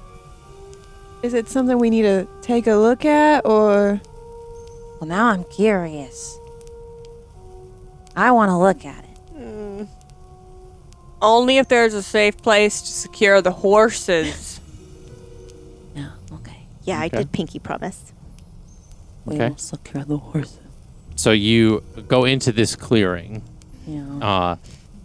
The air indeed is thicker in this area as you kind of like go through this like misty kind of fog. The ground beneath your guys' feet gradually changes from like this mossy peat to a flat, soundless shale. It's as if your footsteps don't make any noise whatsoever as you kind of approach, even the clacks of the hooves. As you approach this like area where there's like that kind of like, again, like a mountainside, there is very much so a clearing of trees, and there is an entrance that looks as if there's like a stone kind of wall sealing it. And on there is 6 bronze plates, each etched with a different emotion. That of mercy, wrath, regret, joy, hunger, and silence. And etched in the middle of all these plates, it says, the outward-facing mirror, when peering inside, what does thou see? Sable casts Death Ward on herself. Fair enough. That was a lot of information. And at that point, Yura's going to attune to the Guardian Shield. So her AC is now 20. Can you... Remember, it's too big to wear. We decided that you needed to get something to shrink the cuff of it down so that it can fit on you. Because it's essentially was on a Warforged, so its size... I thought it already shrunk down. You remember we talked about you having to go find somebody to kind of... to modify it. Nope. No memory of that. Well, Yeah. Would have been great to have been reminded of that, but cool. I said that, where you had to get something to fit it to you. Or find like a smith to do that. What were the... How many bronze plates were there? 6. 6 bronze plates. Okay. Each etched with a different emotion. Mercy, wrath, regret, joy, hunger, and silence.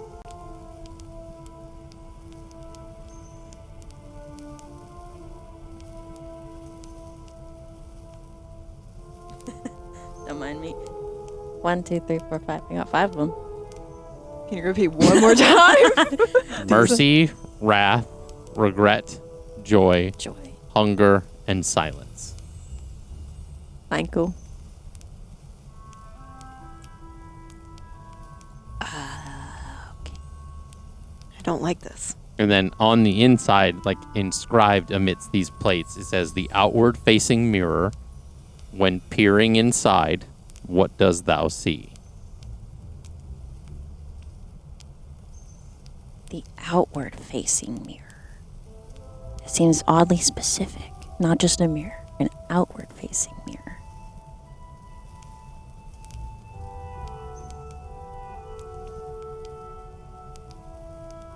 So is it facing out from yourself? But it says inwards. Do you say this out loud? Yeah. Maybe how we view ourselves? Should we go inside and find out? Can we go in? No, so I was this like, I think entrance they're is blocking sealed with Yeah. this wall. Oh, well, looks like they're closed. Sorry, Dan. We're gonna go. We're just gonna leave. You can certainly try. Every time we screw with fate, is there a safe place to secure the horses? Yes, there are trees around this clearing. We secure the horses. Okay. Verity. I'm make gonna it leave clear. them with some hay just in case. Okay. Verity's gonna approach the plates, Mm-hmm. and she's gonna touch regret. Okay.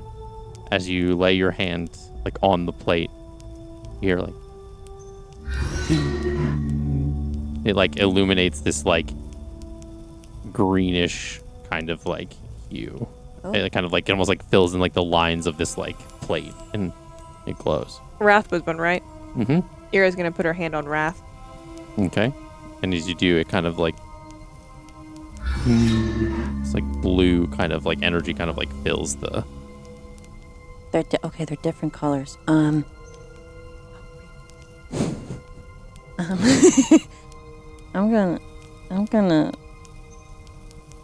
gonna touch Mercy.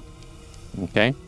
As you do, it kind of like it's like this like kind of golden rod, kind of almost like orange, like fills it in.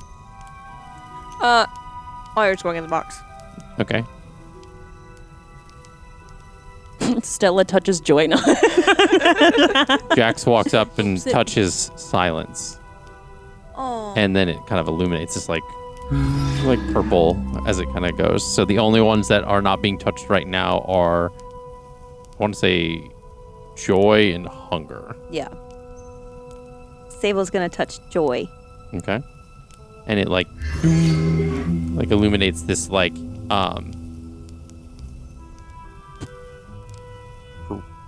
reddish color. Sorry, I have like figured out what colors I didn't say. What color was Silence? That silence was purple. Thank you. Silence was purple. Joy was red. Regret was Green. like Green. green. No, you touched regret, right? No, I touched Wrath. Green. Yours was blue, Wrath, and then yeah. yours was orange. Sorry. And then as you all are kind of now touching this at the same time, you see these like plates kind of slide back in, like go away from your hand, so it doesn't like consume your hand. It just kind of goes in, and you see it almost like kind of the stone itself like rotates, like, and it like as it does, the wall itself kind of like swings upward into the mountain, revealing a opening for you to enter. Why Ira's, does So this choose. feel like a sort of trial? Ira's gonna walk past Eliana and be like, I swear to God, if I die. Okay. Or, I swear to Nylea if I die. There it is. Yes. What color did it do it when Sable touched? Red. Red. Red. I'm writing all of these down. Even if it doesn't matter. Verity's gonna cast False Life. Okay. Nice. Okay. I wonder who. Sorry if y'all see this. There's only 5 of us. I'm wondering what Who was hunger would Hunger? have done.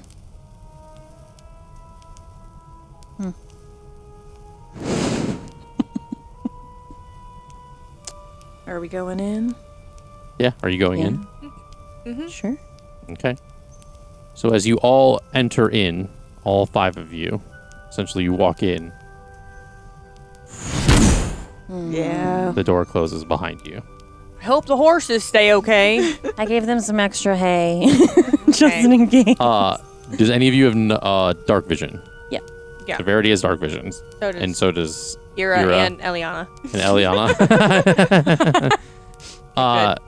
Ira does have a torch, so I think she'll light that and hand it to Well, Jax. Jax kind of does like the cantrip of like produce flame with his hand. It's kind of like holding a torch in his hand. Yeah, and Sable will do the cantrip of light, and she'll just light her clothes up so she can see. Okay. Little glow in the dark. So as you enter, the temple kind of is going like inward. It's almost essentially, it's like you guys are walking down the walls, but the walls seem to kind of like rotate slowly. It's like, or like curve slowly, I should say. You guys you kind of go into this first room, and that's where we're going to go to break. So we are going to touch on this after a break. We will see you guys soon. In the meantime, Oh boy. grab some snacks, get comfy, because it's about to get real.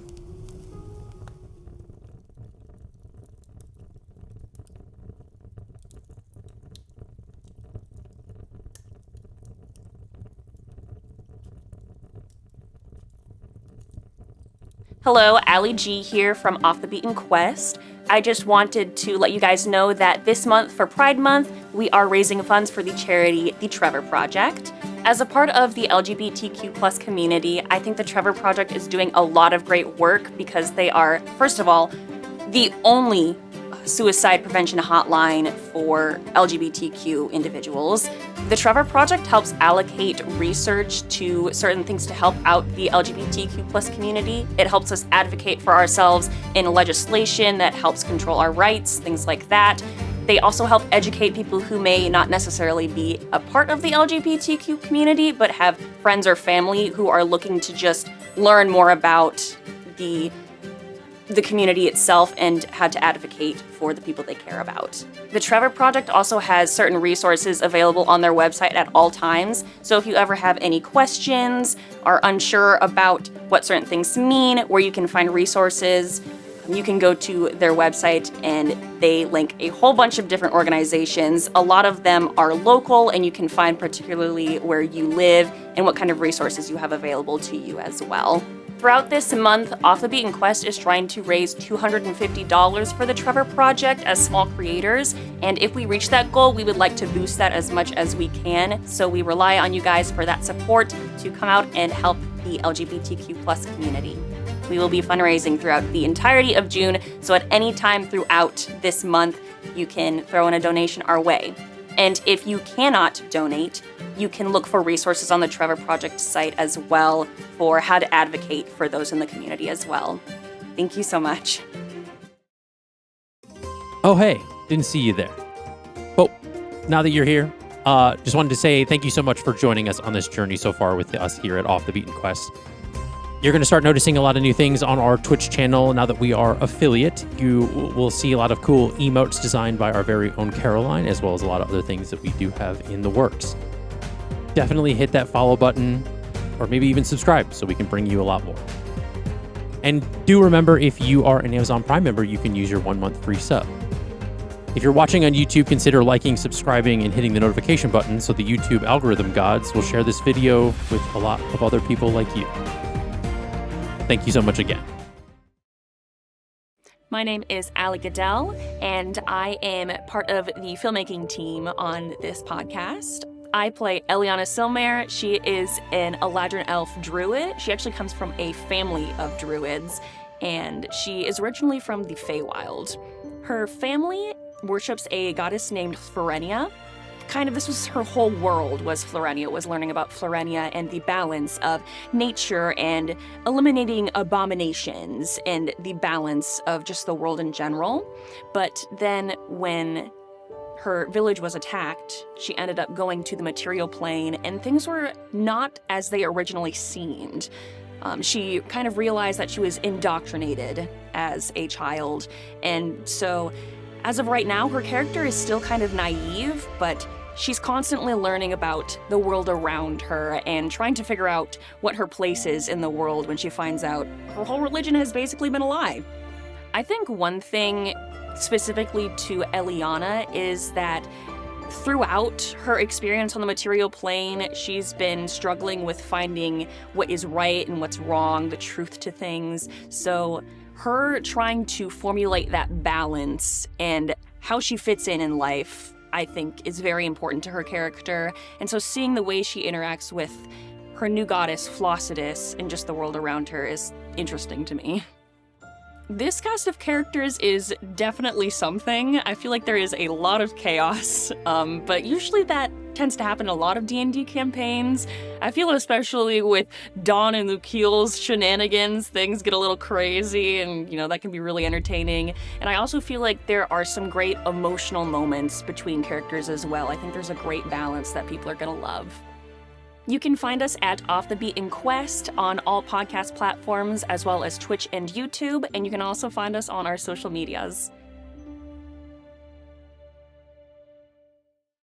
Hi, I'm Allie Fussell. I am doing all of the marketing, project management, keeping everyone on track to get Off the Beaten Quest out into the world. I play level 8 paladin fighter Iraton. She is an unconventional paladin. When I built her, she's my first campaign character. When I built her like my favorite gaming characters. So she can kind of do a little bit of everything. She specializes with a long bow and 2 daggers, so she's pretty lethal at distance and up close. She also has a good bit of emotional stuff, which I think the audience can pick out pretty easily, where she loves her friends and her family deeply, but the way in which she does so is not always the way in which they are open to receiving. So she's having to learn and navigate a lot of that. She also has a companion that is a homebrew race called a hop owl. That's half rabbit, half owl. His name is Alyer. And is also in a relationship with an NPC that our DM / my husband created named Jax. So you'll get to hear all about that. So in the first few episodes, there are a lot of moments that are very interesting for Ira. One of them is a very special moment with Alyer where he has to make a choice on what his next steps will be. In addition to that, there's some pretty gnarly emotional turmoil that Ira navigates with one of her party members that I think will be interesting for everyone to hear and to listen to get some insight into her backstory. I think the audience is going to find someone in this cast that they relate to, whether it's someone that's just goofy and likes to have a good time, whether it's someone that's serious, that's trying to learn how to loosen up, or whether it's just someone that completely understands who they are and accepts themselves for that. While they might still feel like an outcast, they'll find a bit of themselves somewhere in this campaign and in this cast. You can find us on all major podcast streaming platforms, in addition to YouTube and Twitch, and all social media, which is linked in the caption right down here. Hi, my name is Caroline Daher, and I am the in-house artist for the podcast. In the campaign, I play Sable Vale. She's a level 9 human grave cleric, and she is flirtatious and theatrical, and she really is just trying to live her life to the fullest, like consequences be darned. And something important for the listeners to know before kind of diving into Sable is that she has a different relationship with her deity, where her deity and her kind of communicate through her tarot cards and through like shuffling on their own and kind of shooting out into the universe like her opinions. When my character is introduced, I would kind of keep an eye out for right before it, where our DM kind of like hints at my entrance, because there are kind of like little secrets in there that he set up for everyone to realize later on when we rewatch the episodes. As far as this cast and characters, myself included, I really love 2000s rom-com movies, and if you picture the movie Mean Girls, where there's a cafeteria and there's a whole bunch of lunch tables, and each table has a different clique, a different group, this table that we're playing in kind of has a picked person from each group, and we just all mesh and blend together, and it's so seamless and so dynamic. You can find us here on all major podcasting platforms, as well as YouTube and Twitch, and check out our socials linked below. Hello, my name is Sarah Matlack. I'm kind of a flex role, and so I kind of jump from task to task, just wherever people need me, I'm there. I play a red tiefling named Verity Belladonna. Verity is a rogue warlock, kind of in the trickster fiend area, which can make things quite interesting. Verity does have a mother and a little sister. Her mother is Ilma and her sister is Nadine. She also has the blue human eyes. One of the cool things about Verity is that she is showing as a tiefling, but her mother is actually human. And so one of the things that I wanted to make sure that we had for her character art and everything was that she had blue human eyes, just so we could have both representations of her father, who was a red tiefling, and her mother, who is human. We are a rowdy bunch, and I feel like with each character there is going to be someone you can connect to in a way. And that's another thing I love about this group is that you can find a way to connect to them. Whether it's through an emotion scene, whether it's just getting drunk at a tavern or climbing a tree. You just never know. Dreams can show someone your truest desires as well as your darkest fears. And so I would keep an eye out for those dreams and visions, because you might see them pop up every now and then throughout the series. You can find us on all major podcasting platforms, including our Twitch, YouTube, and other social medias. My name is Justin Fussell. I am the game master for Off the Beaten Quest. Outside of being the game master, I do a lot of writing, world building, filmmaking. Me and my wife, we run Imagistorm Productions together. Yeah, it's been a lot of fun just incorporating a lot of the world building and writing that I do into this, building this campaign overall. It's been really interesting to kind of take the filmmaking background and kind of apply it to being a game master, because essentially a lot of like the players are the actors and you're setting scenes and you kind of just let them freeform in the space versus just any like preconceived dialogue. So it's a lot of fun just to kind of see, you put the situations in their hands and just kind of see what they come up with. I enjoy playing D&D with this group because they're like my found family. It's been, I love everybody that sits at this table. It's been a lot of fun to just be able to kind of build this world with them together. A lot of the way I incorporate this with a lot of the players and the story and stuff has been a lot of collaboration, seeing how their stories intertwine with what I have planned and vice versa. It's going to be a very interesting to see how the people receive everybody. Everybody's got its own different flair, and the way that this team is made up of very colorful characters, I think everybody's going to love them. They're going to find something to laugh with and have fun with, and it's going to be really good. In the campaign, I play a lot of the different NPCs, of course, but the main one that I play is Jax. He's a fighter monk druid, and he came from a tribe of changelings that existed in the Fey realm and kind of had some backstories with different things and different interconnected characters. He's become a love interest and boyfriend of Ira's character. And if you want to know more about Jax's backstory and kind of how it's interconnected with the whole story, you can always check out the prologue. I chose to do a homebrew setting versus an existing campaign just because it was something where I could kind of really just expand and create a universe. I wanted to have something that I can build upon. I honestly like to be able to throw twists and stuff at the players. I think that's the biggest thing I think is really fun. There's a lot of ideas of what's going to happen, where things are going to go. Just as much as they can improv in a setting, I can do the same, and it kind of allows for a lot of really good back and forth. Definitely, if you've checked the prologue, there are some things that happen in episode 62 that is a little bit of an Easter egg that even the players haven't figured out yet, which has been really nice. But it's going to come back around eventually, and it's going to be a really big aha moment. But I think that's one of the biggest things to look out for. It'll be a very blink and you'll miss it kind of moment. But other than that, just being really on the lookout for a lot of just the backstory and the things that how this is going to be building up to as we get into the next arc of the campaign. So they can find us on any of the major podcasting platforms, as well as our social medias and Twitch and our YouTube. All right, welcome back to Off the Beaten Quest. So, you all have entered this essentially cave of wonders, for lack of a better phrase. And the door had shut behind you.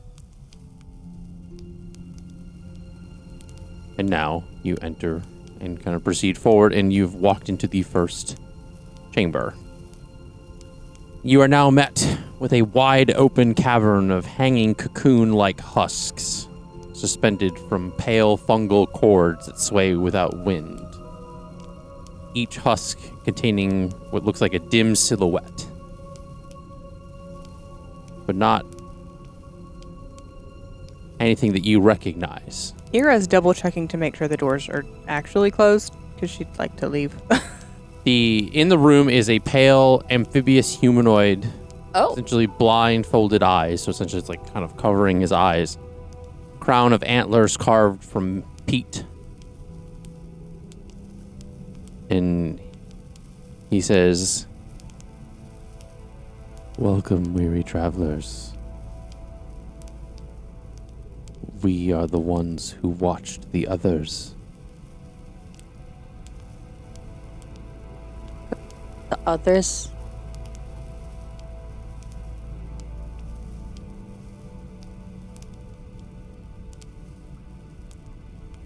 Are you gonna hurt us in here? Do you hurt yourselves? I mean, that's a complicated question. I think the jury's out on that one. Anything? Shouldn't you be afraid of your fellow adventurers hurting you? More so about us accidentally hurting other people. I wouldn't be afraid of them hurting me, I guess. You're not afraid? Mm-mm. Are you sure? Should I be? You know something I don't know? You seem like you know something I don't know. I don't like that.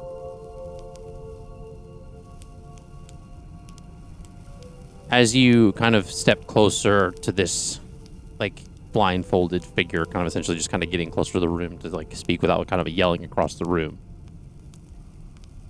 you slowly kind of file into this room, and as you do, essentially there's, like, a lot of these, like, husks. As you file in, you see kind of to the sides of each of you, like a husk slowly descends down behind the next to you. And one by one, you turn and you see this husk kind of like hit the ground and kind of like bloom open. And inside, Verity, you see a version of yourself. Unfeeling, cold, one who thrives in the pact that they are in. Eliana, you see a version of yourself dedicated to Florenia, who stayed and died for her family instead of leaving the Feywild. Sable, you see a version of yourself that looks much older, aged, version of yourself who never grieved their family and stayed without discovering the tarot deck, staying as the owner of the shop.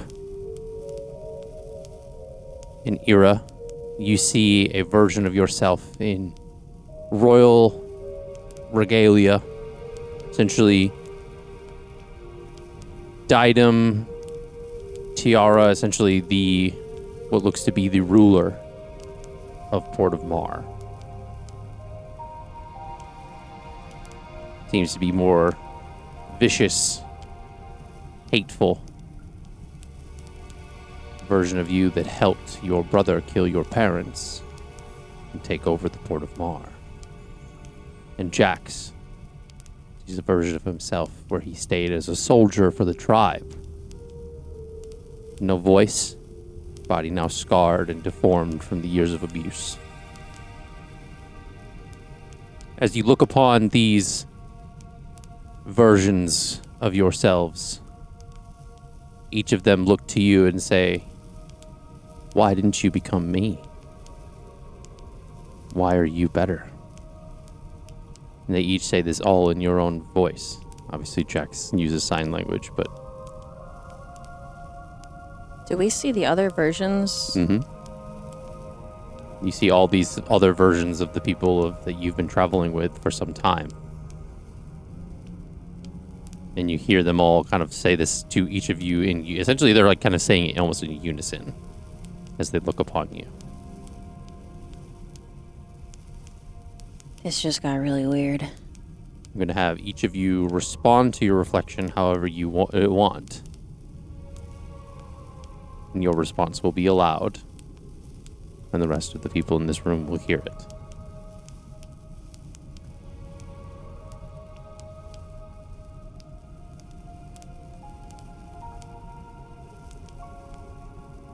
Don't all go at once.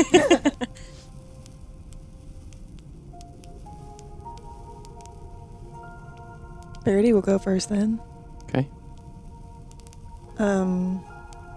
She'll kind of look to herself and say, That was a deep breath. Ruthlessness is placed in our hearts when our fears of the unknown are too great to bear. And that we must not show them that we are not, or we must show them that we are not the monsters that they see us to be. Why does that make you better?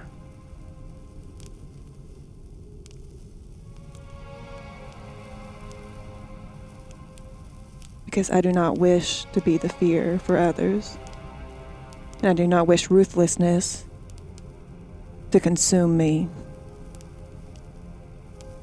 And you see, as you do this, the Verity kind of like pulls a chain from underneath her, like kind of like lapel, and takes it off, hands you a necklace. It's a locket that says Maiko. Or Mako.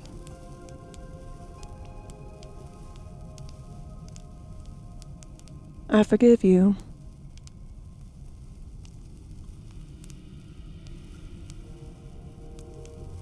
And the blindfolded figure in the room says, you either take it, burn it, or you give it to another.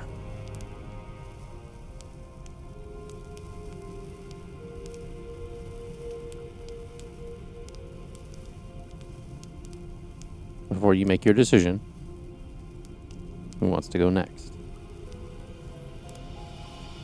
Yes, I'll go next. Okay. I didn't become you because I had to stop the suffering at what I thought was the source.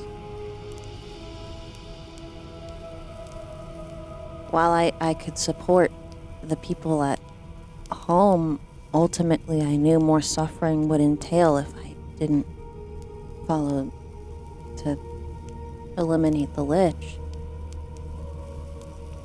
And why are you better? Why are you better than me? I mean, I don't know. I feel like that's subjective. I suppose I saved more people out on the material plane from further harm. And dealt with a goddess who was inflicting so much pain, which I would have never known back home.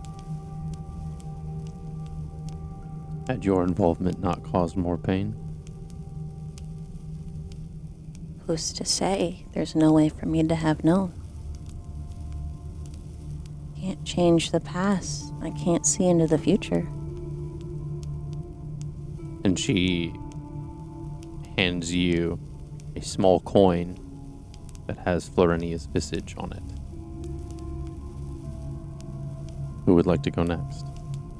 And again, actually, the same figure in the middle of the room says you need to take it, burn it, or to give it to another. Who would like to go next? I can go. Are they like a physical body in front of you? They look exactly like you, but in essentially an alternate version of yourself. Sable's gonna lean forward and put the hair, like tuck it behind the other Sable's ear. You're beautiful. I'm not any better than you. I just had a different fate than you, a different deciding factor. I'm no different than you. It's just alternate ways. Why didn't you become me? I found Calith. And why does that make you better? It doesn't make me better, it just makes me different. You're perfect, just the way you are.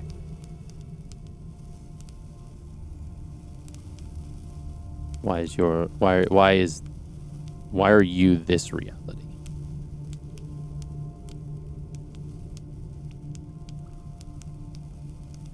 I don't know.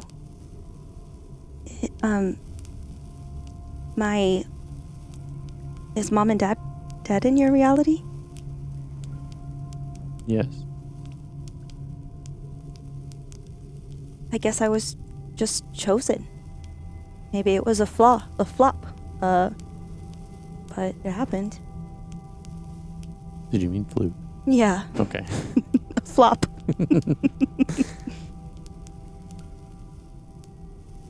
She hands you the key to the flower shop. And the same thing. Figure in the middle says to take it, to burn it, to give it to another.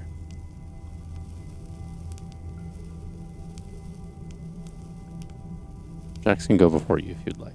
No. Because I think while they're talking, Ira's probably truly impressed with the vision in front of her. Mm-hmm.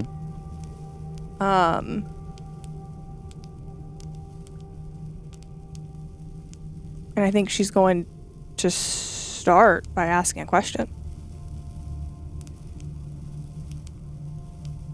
What hurt you so badly?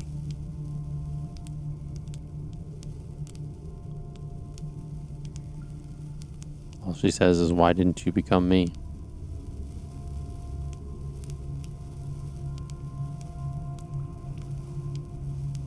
I sat with my anger long enough. And eventually she told me that her name was Grief. Why are you better?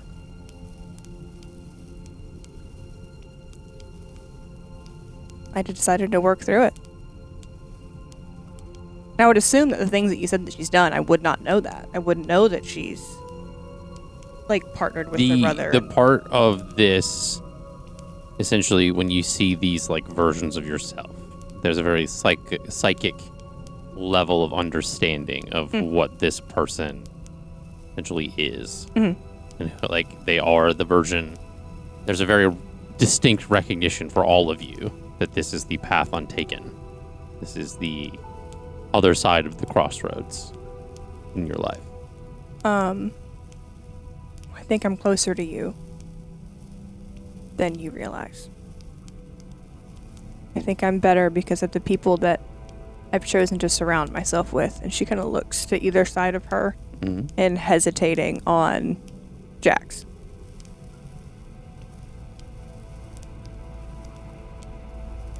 Okay.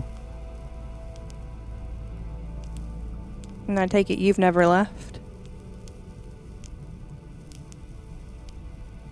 And she hands you a ring with the Marian version of the Tan crest on it.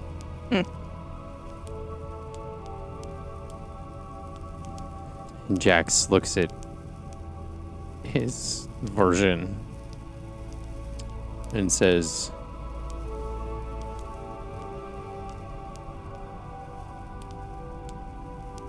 chose to leave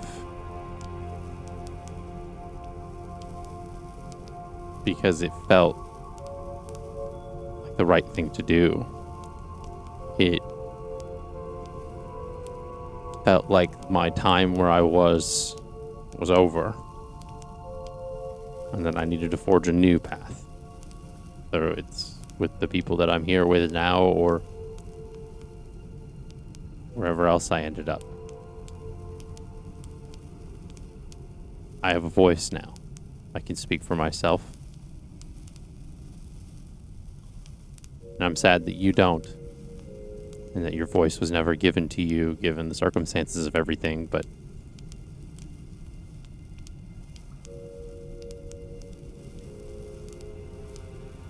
my words matter.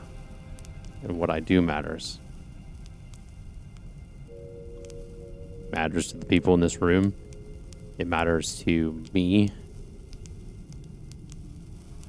I understood that I'm worth more than just a soldier in an army. And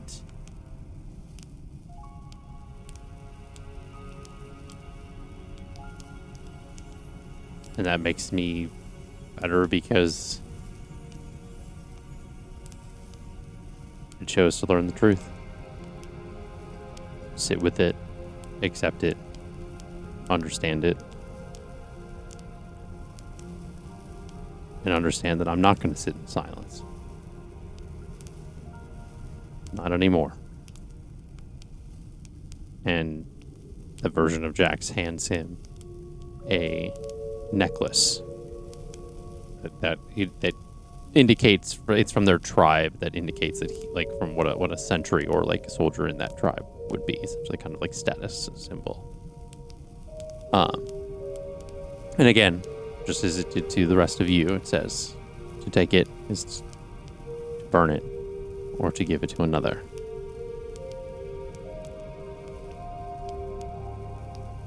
What are we giving someone if we choose to give it away? The figure in the room says, to take it is to accept the potential of that version. To burn it is to reject that path completely. To give it to another is to share the burden or lesson of that self.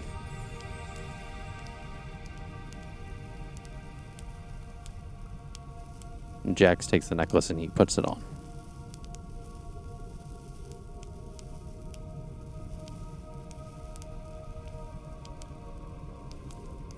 Does the ring fit Ira?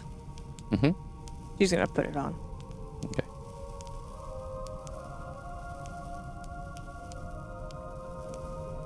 Maybe Ali G doesn't quite understand the consequences and the weight of what's happening. I'm trying to decide what I want to do. It's the understanding of who you've become versus who you could have. Yeah.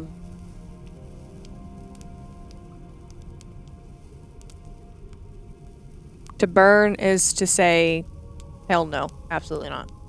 To keep is to accept that this was a potentiality that could have happened. Yeah.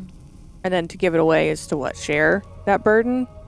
Share the burden or the lesson of that self. Yeah.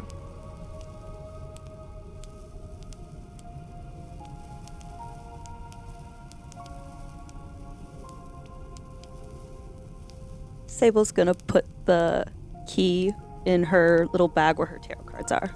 Okay. I don't think there's a lose in this situation. I know, but I'm like, everyone's keeping them, and I'm like, Burn it. Verity's gonna turn to Eliana. A friend once told me sharing sadness is half the burden. Give to another. want to Okay. trade these? I'm gonna hold Eliana's hand if I can. Well, Okay. I give her the token. Okay. As you do this, essentially the husks themselves kind of wither away as behind the figure in the room a part of the wall kind of descends to the floor, opening it up to the next passage. Verity, I really don't know what that means for us, but we did something, so I'm proud of us. can we hold hands when we go into the next part? Yeah. We go. Okay. So you continue on into the next bit of. That wasn't it? I was like, that was nice and easy. You must be new here. Hey, that's just round one. No. Roll of 3. A vertical. You essentially kind of go through this next room, or the next set of it almost seems as if the hallways you're kind of continuing on are kind of continuously spiraling either downward, or just adjacent, and you reach a vertical chamber in the next room where massive tangled roots form ladders and bridges between different tiers that kind of all circle the center. There's a petrified humanoid figure fused into these roots that is essentially living. You can feel this, especially as you feel this is where almost the pulsating, almost feels like a heartbeat I thought it was cool, and then it got scary. And the living roots are kind of like in its bark rib cage, like a cabinet, revealing 5 seed-like hearts.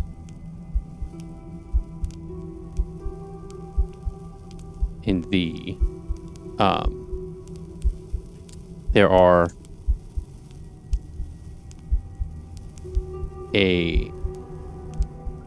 essentially it's this room says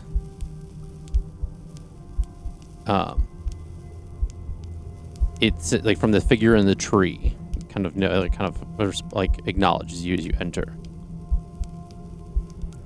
And it kind of essentially the ribcage opens to reveal those seeds as you guys gotta get close. And it says, "Would you die to let the others live?"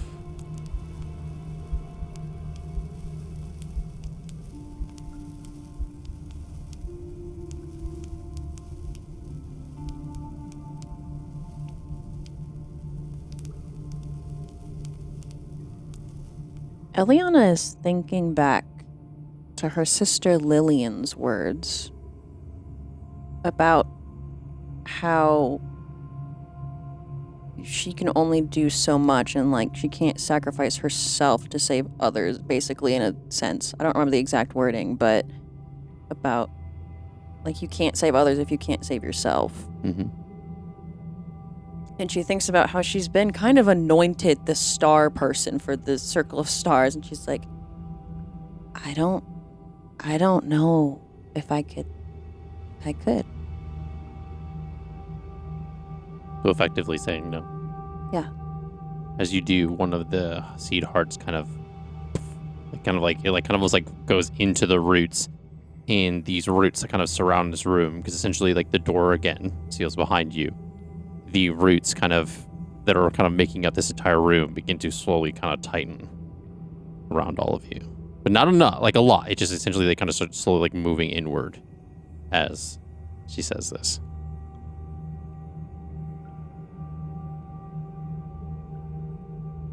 I was just thinking more like the whole instead of just 5 people. You said what you said. Yeah.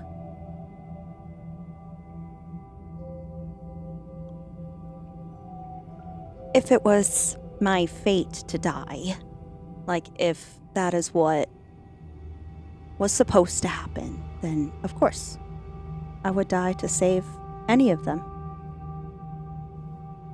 Okay. The seed, the 4 seeds remain.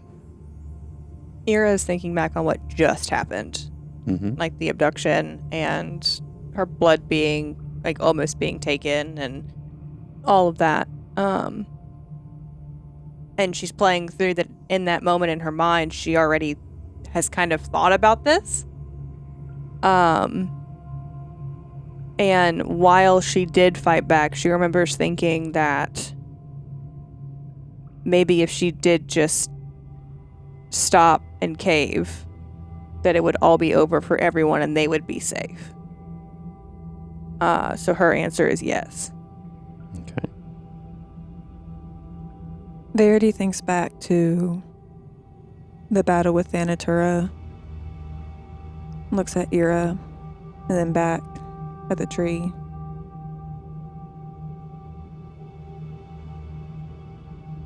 I've always fought to die for those I care about, but recently I've learned that living for them is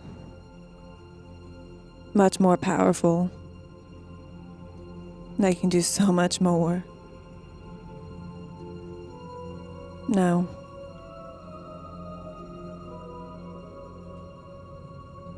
The roots, This table? the roots slowly kind of move in a little bit more. And one of the seeds burrows into the tree.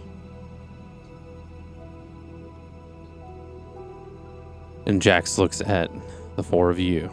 Essentially, the divide that is essentially down the middle. a tiebreaker. Leave it to the DM. I've put myself on the line for essentially all of you at some point or another, minus the new additions and those we've lost and that have left. I've never thought about what would happen in the end. I guess it didn't really matter as long as I did everything that I could.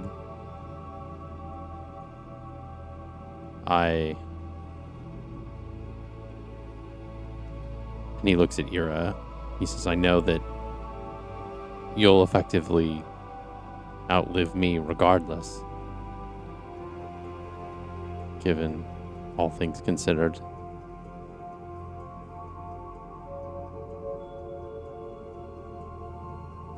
I guess it doesn't matter. So I would say yes.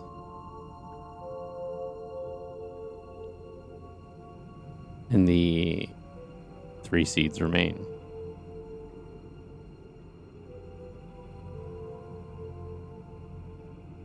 Now,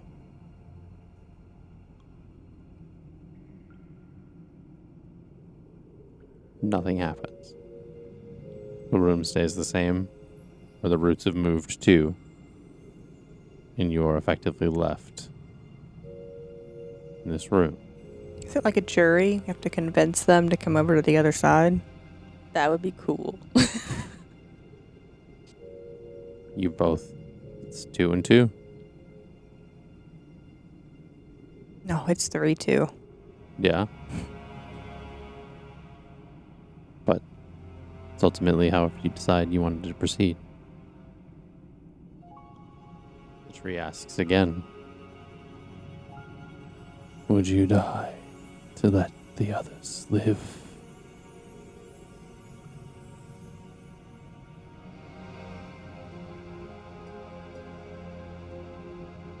Verity, if your patron, for some reason, chose all 4 of us to die, do you really think you would do it?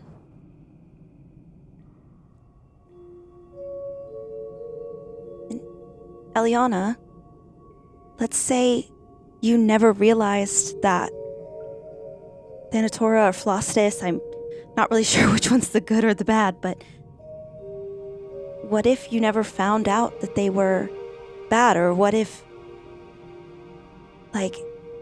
you were bad? You wouldn't die to save everyone? Well, I mean, on a larger scale, I would. But when it comes to... I mean, speaking if it was 5 against 1, maybe, but... Because it's hard to weigh the value of lives, and selfishly, I don't know if I could do that. There's kind of a lot on my shoulders right now to... But didn't you do that already? We were all risking our necks to save you, whether we lived or died. And Ira's, in her mind, the resentment for Eliana is growing because all she's hearing is self-importance. And... I mean, you essentially fought back as each of us were slowly losing our consciousness, being brought back to stability. What if you had died and that was it? We were all free to go. We were able to be released back to our bodies and able to continue on. But if you didn't, and you stayed fighting, and we all died there, I didn't have a way to bring Verity back to life. Colossus never was left out of the cage to bring Dawn back.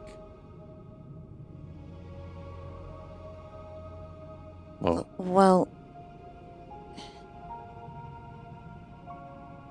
I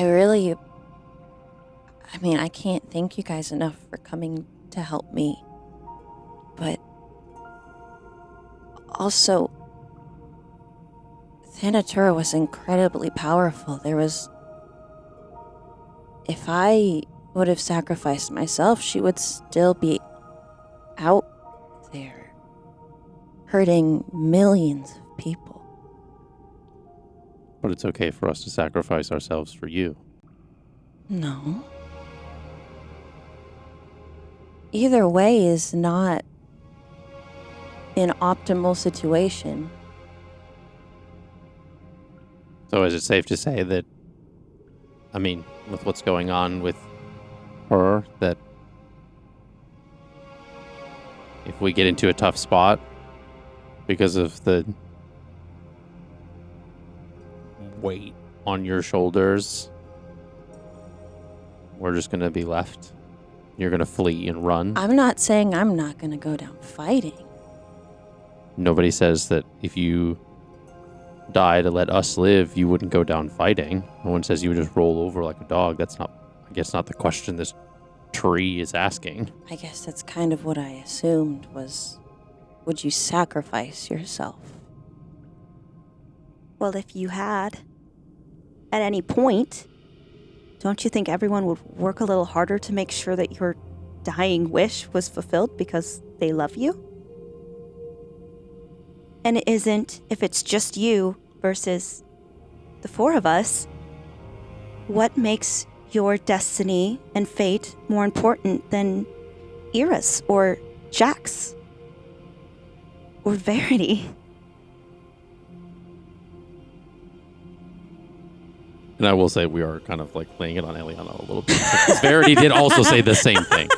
So I don't want it to just, I want it to be like... Verity's rationale wasn't pompous. I wouldn't say Eliana's was pompous, though. Was that in character or no? I don't think that was in character. No. Yeah. Okay. So you responded like it was in character. I thought Ira was responding. That's why I said that. Ira's not saying a damn thing. She has nothing constructive to say at the moment. She does to Verity, she does not to Eliana. The thought of what Sable said about, like, don't you think they would fulfill your dying wish because they love you? And she's like, that's given her a lot of food for thought. I feel like Eliana has put so much pressure on herself now because a literal goddess was like, hey, you're in charge of the religion now. And she's like, I gotta do it please, Mom. But I have some errands to run first, so...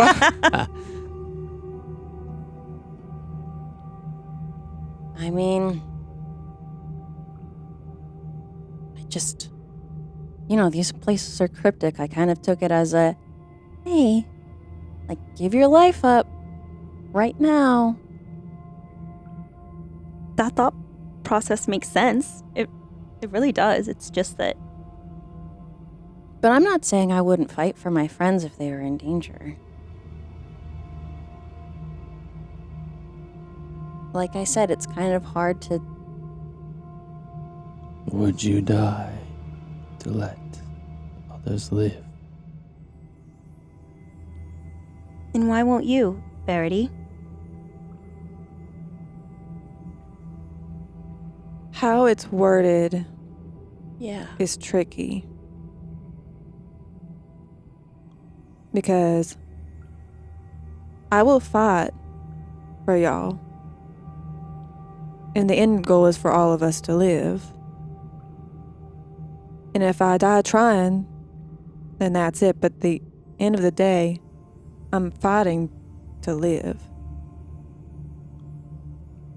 And it's not really for me, it's for all of you. It's for my sister, it's for Amar, it's to live so that way we may all find a way in this world. I mean, I think what it's saying is it's asking if you'd go down with the ship to let us get into the lifeboats. Well, yeah. If that's the question, of course. Yeah. both the seeds come back up into the tree. We've never been good at puzzles, y'all. Here's the clear. Never good at puzzles. Ira's like, God fucking damn it, y'all are dense as hell. But there is a new level of resentment Yeah. unlocked for Eliana. Eliana's being a little selfish right now, yeah. As you now have essentially have all effectively said, just like the roots kind of back away a little bit more, and you see as you kind of effectively this like the door on the other side, like behind the tree, kind of like opens, and as you all kind of slowly kind of was, I would think, kind of now kind of all slowly silent as how heavy that was. Guys, what if we all said no? What would have happened? We were just stuck there forever. As you cross around the back of the tree, you see all the way up the trunk are different sets of rib cages with beating hearts. Hearts are still beating? Mm-hmm. I wonder if they're stuck and they're still having the argument.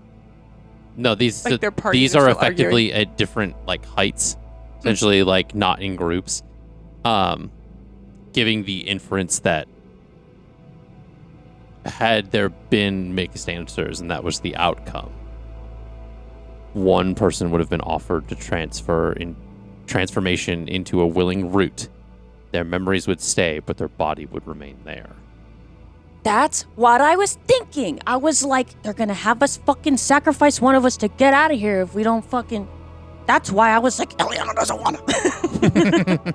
I was gonna say, like, you did that kind of in your Eliana voice. And I was like, No, why do you talk like that? Jesus. So, as you effectively kind of leave this room, you hear, like, very, very faintly, like, the different mufflings and, like, essentially, like, groans of people who are now fused to this tree. Different sets of voices, living beings that are left in indifference, I should say. And you continue down these winding sets of corridors as you come to this like level of like kind of almost like moisture and humidity kind of fills the room as you come to a open expanse. Essentially, it's this like large kind of like concave kind of room, and in the center is a shallow pool. Here And- thinks it's dawn. God damn it. And so you approach this pool and you look down into these waters. And now we're going to do something interesting because this puzzle is going to be a little different. So inside of this pool, you see distorted, like kind of symbolic, like shadows, something grotesque, sometimes heartbreakingly sincere. The fears of your companions and how they see you. And now we're going to go around, and I'm going to pick people to describe. You're going to describe the way the party views. The party or our well, character? Your character, excuse me. Okay. Views specific This was the people homework, in the guys. party. This was the homework, guys. And I'm going to encourage a level of emotional candor when it comes to this. Now, I thought you were gonna give us like fucking Rorschach pictures. no. So.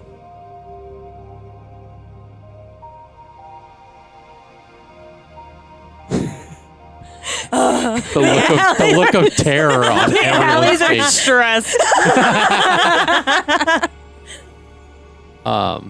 We're on like opposite sides of the spectrum. We're like, this is gonna be fucking rough. So Jax will start to give you a little bit of context and how this is going to work. As he looks into essentially you guys are all kind of almost like, I think in like a circle, kind of looking down into this pool, right? He sees Sable. as a con artist, somebody who's using their fortune-telling abilities to potentially kind of hitch a ride on some type of adventure to seek thrills without any sort of weight or context, and sees this stranger that he now has to fight for without any gravitas behind it.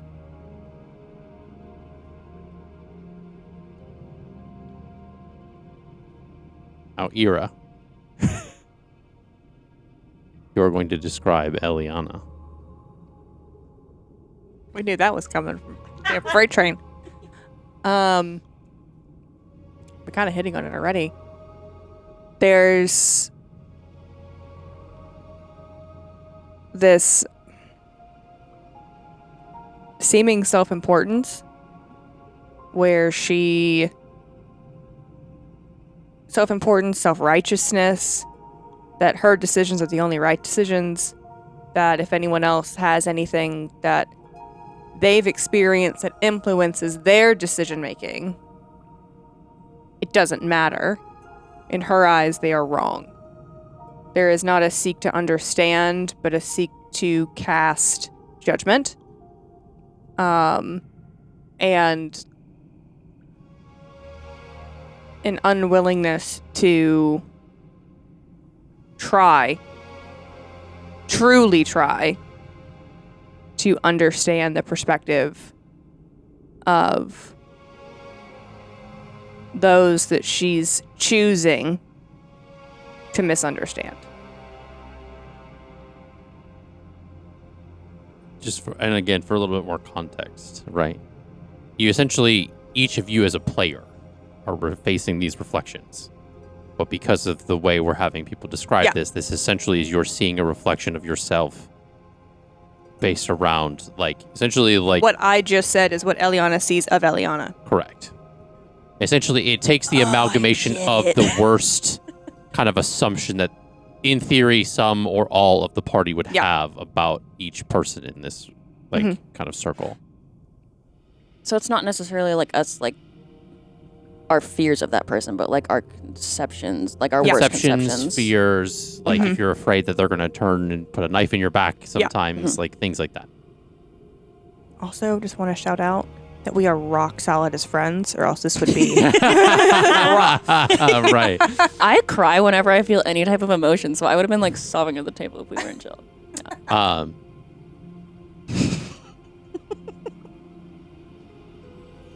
Eliana. Oh god, who's next? Okay. Eliana is going to describe. I think I did this I did this in the wrong order. Because I had it was supposed to go one way, that way. Just go. The way it's supposed to go doesn't matter now. So you're going to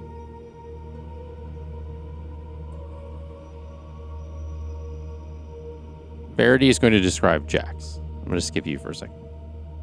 Okay.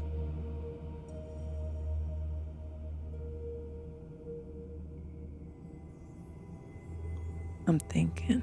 And mindfully, these do not have to always necessarily be negative. It says distorted, symbolic shadows, sometimes grotesque, sometimes heartbreakingly sincere. And obviously that's not to, I'm just prefacing that with as we go around the table, somebody doesn't have to always, it's got to be a bad thing. I need to shit on your Which just means I'm not going to say I can't take it, but. Verity looks and sees Jax as if she had a brother, it would be Jax. Just someone who is strong, isn't afraid to take a hit for those they care about, is quiet at times, but when they speak, it has a profound meaning behind it. And you know that they're weighing their words carefully and they're sincere. And they also just have a great sense of humor. And that's kind of what she sees in Jax, is that Okay. older brother kind of looking up but not going to admit it. Eliana, Hey. you will describe Ira. God, I thought it was gonna be Verity or Jax, and then you had Jax. Okay. She's like, I didn't prepare this. I gotta cook.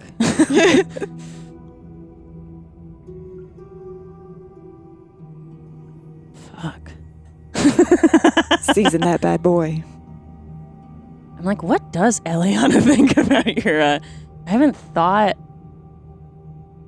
I feel like Ira sees a sort of almost like military trained in a way, unlike her other party members. Like, she feels like Ira is more like staunch and in a way like more sturdy at times. Like, she is like a natural, it feels like a leader, but also sometimes it seems like that leadership can be very brutal in ways that Eliana has not really expected, but lately that's come to the surface, and she's not sure how to feel about some decisions that have been made. She understands, like, I think she sees Ira as like a very like logical, like black and white almost, like a stringent leader in a way, which can be good and bad at some time. Sable, you will describe Verity. Okay. So, Sable, when thinking of Verity, definitely has like image pop-ups for her head. And it's going to be when she first met Verity. Verity was very open and generous, letting her share a room. It's going to kind of flash to when Eliana's mom wasn't very kind and how Verity went on a whole entire walk with Sable. It's going to then kind of show the knife going down towards the kid and the regret in Verity's eyes, which just humanizes or beingizes, or however it would be, her to Sable. So I guess a lot of the words would come to like generous, big-hearted, trying. Okay. So what I learned is Ira is the only bitch at the table. Well, well, I wasn't technically super positive. It's how she sees herself. I had a lot of good things to say about everyone. Don't worry.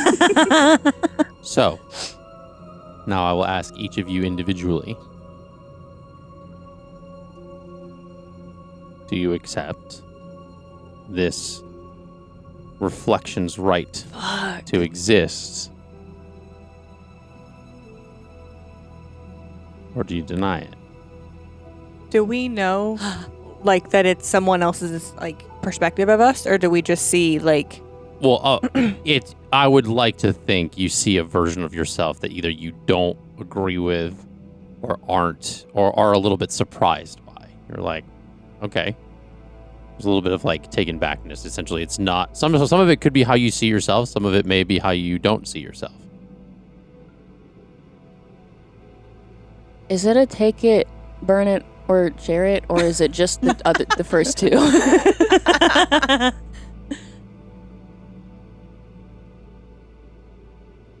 Okay. You've been given the information you've been given. I think for Ira, what she saw isn't far off from how she views herself in any way. Especially, like, with the recent things that have happened in her head. She's closer to being like her brother than she realized. So this was, for her, hurt, but was a good reminder of, like, we gotta tighten them reins back down, because nope. So I think she would, like, accept it. Okay. Verity, upon seeing this, I imagine is trying to hold back tears a little bit. Just because, especially with everything that's happened, she's seen herself as a monster. And then seeing that version of her, of the trying to do better. And not sure whether or not that's coming across, or if they just see that monster. And Verity's going to accept it because she is trying her best. Okay.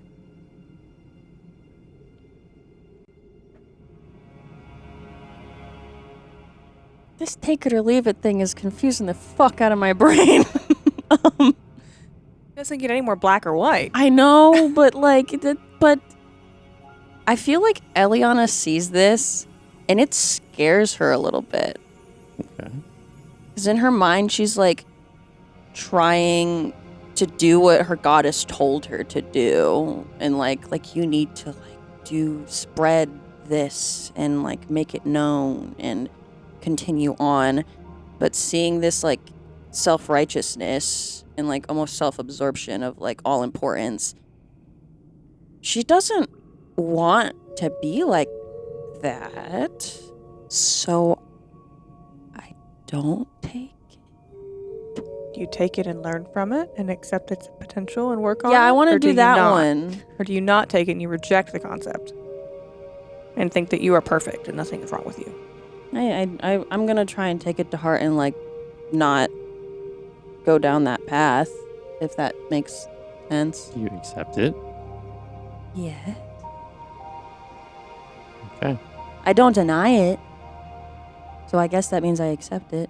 Okay. Okay. Jax has a very similar sentiment that Verity did of how he views himself and how he's being viewed, being perceived. It's essentially, it's this imposter syndrome of accepting it but doesn't necessarily believe it. Sable doesn't like what she sees at all. And she almost like apologizes to the pool of water. Like, I really don't mean to be a burden. You know? But she accepts it.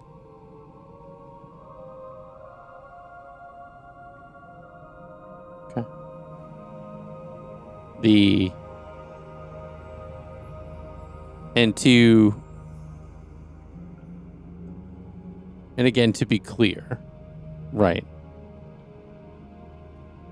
First of all, it was only in character, not in real life, I promise you. I'm crying in character. Okay. I'm crying in character. I don't believe that by you at any means.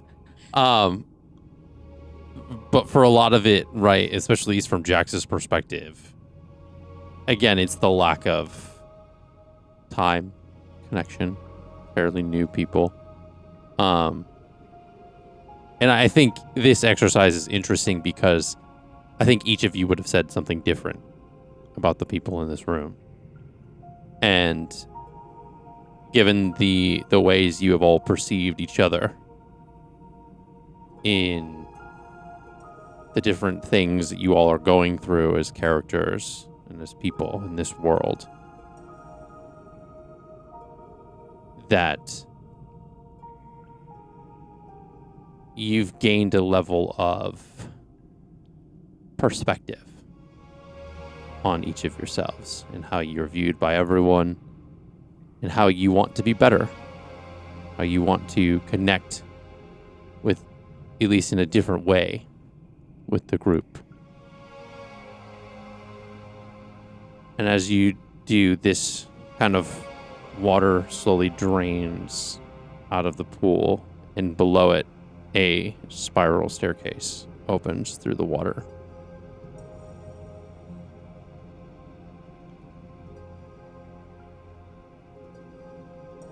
Suppose you go down it. Go down. You go into this staircase, kind of illuminated like bioluminescently kind of as you kind of descend. And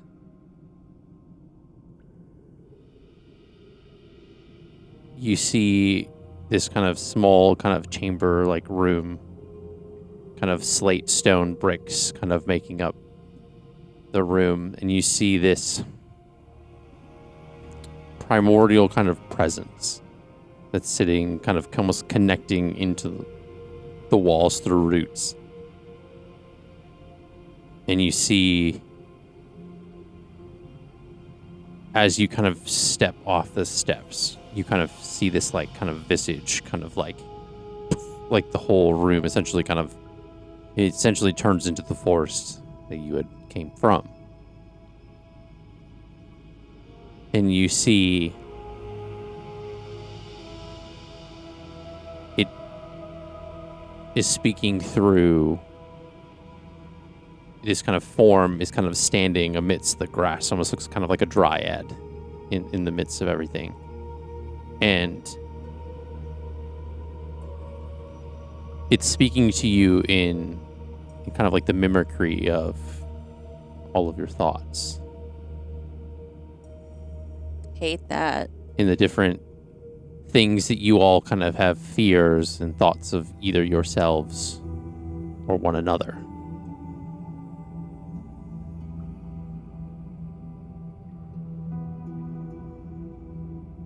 It offers a chance to shed identity and become something vast and wordless, or to carry its seed into the world.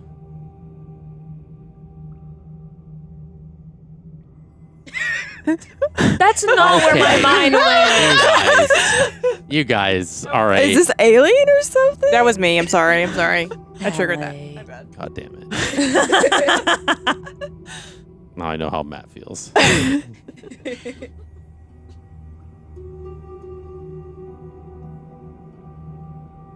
But for real, what seed? Essentially, it's like carrying like a connection to this entity itself. I'm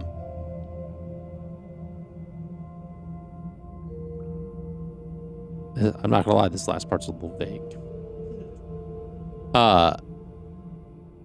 Essentially, the way it's communicating and how it's kind of giving you this like sense of choice is it's one of three choices. There's a blessing of oblivion, a blooming of unity, a fractured escape. All of those sound equally bad. Blossom of Unity sounds pretty not nice. the blue. The blessing of oblivion is where you can erase a traumatic memory,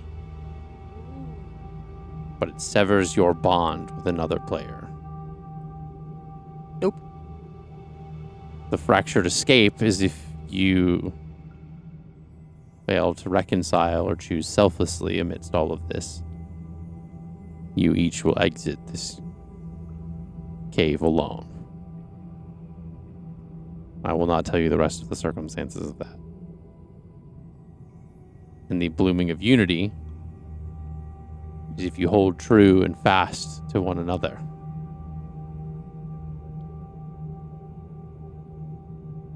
Will gain a blooming of unity. And I will not go into detail on what the rest of it is. So there's either the choice of you can choose to forget the problems that you carry, but at the cost of a bond. You can fail to understand and it kind of almost is in a sense like talk about the perspective that you've learned from one another. Or you can stay true to the bonds that you've all forged and make them stronger. Option 3, we just end the campaign. We're like, hey guys, we're all split off alone now. We gotta go. We're all fucking separate. There are more aspects to the last two. I think for us to make an informed decision, we need all of the data we could possibly get. That's all you can infer from what it is talking to you about. Just like wander around the room, like. Look for more buttons. Do you guys hear those voices too? But essentially, the way that it's speaking to you is essentially everything that you all have just gone through in the last kind of 3 rooms. Mm-hmm. All the different thoughts, feelings, emotions that you had felt, despite all of the words being said, the way that you all have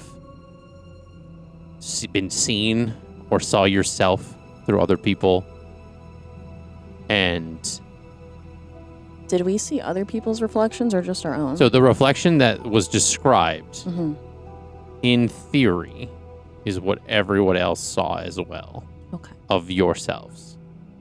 The good, the bad, all of it. Does that help us infer who said what? No. No? No. Okay. I would like to. I think that's the part of this portion of it is You got to own up to your thoughts. to own up to your thoughts. Yeah. And Ira's like, let's vote this. Well, you'd be surprised. Does Sable cry? in the other room like you did. Like the Yeah. Okay. Why not?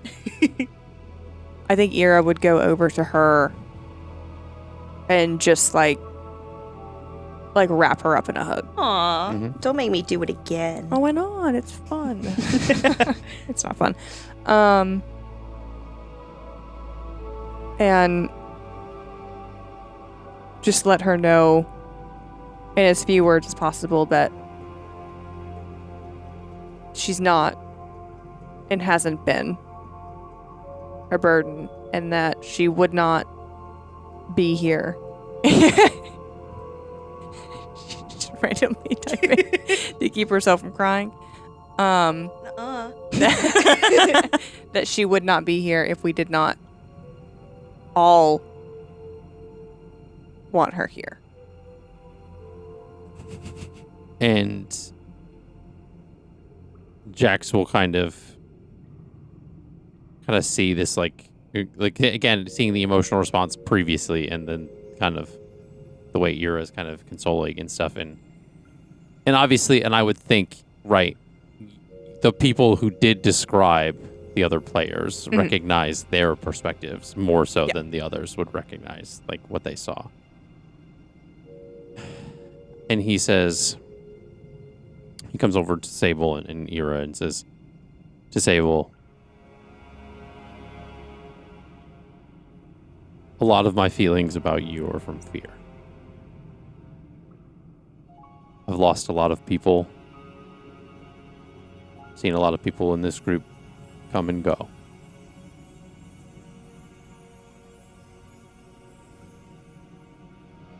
And I lost the person that I care about. The person that I grew up with and was like a sister to me.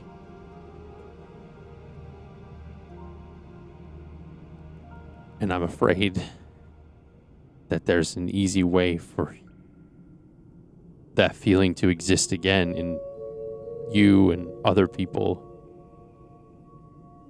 I'm afraid to get close. And so I don't think of you as like a burden or some tag along. It's because I'm afraid. We could ride Jerome and get to know each other. Okay. Does Jackson Jerome No, but I feel like he was just like, okay, like I'm accepting who you are and we're gonna go with it. Like, Who's Jerome? Hey, Sable. And you're not, I don't think you're a calm person. I mean, you faked your accent, but sometimes that can just be, sometimes we're all a little silly. Yeah, it sounded so cool in my head. But I guess like not a lot of people could understand me, so it's fine. I mean, I do a stupid voice when I'm nervous too, so it's Yeah? fine. Prove it. I mean, what you want to know? It's pretty good. No, it's not. It's pretty good. Are we out? No. No. We're stuck you're in here. still in this stuck same Um, space. Is Eliana over there? Has she come over? Yeah. Ira is gonna take Eliana, like, by the shoulder. Oh. And, like, we're gonna take a few steps away. Okay. Because she doesn't feel like what she has to say needs to be broadcasted. So. Okay. Yeah. So, Hi. just point blank period. Hard to travel with somebody that is a walking reflection of the main person on my hit list at the moment. Man, I didn't like what I saw in that pool.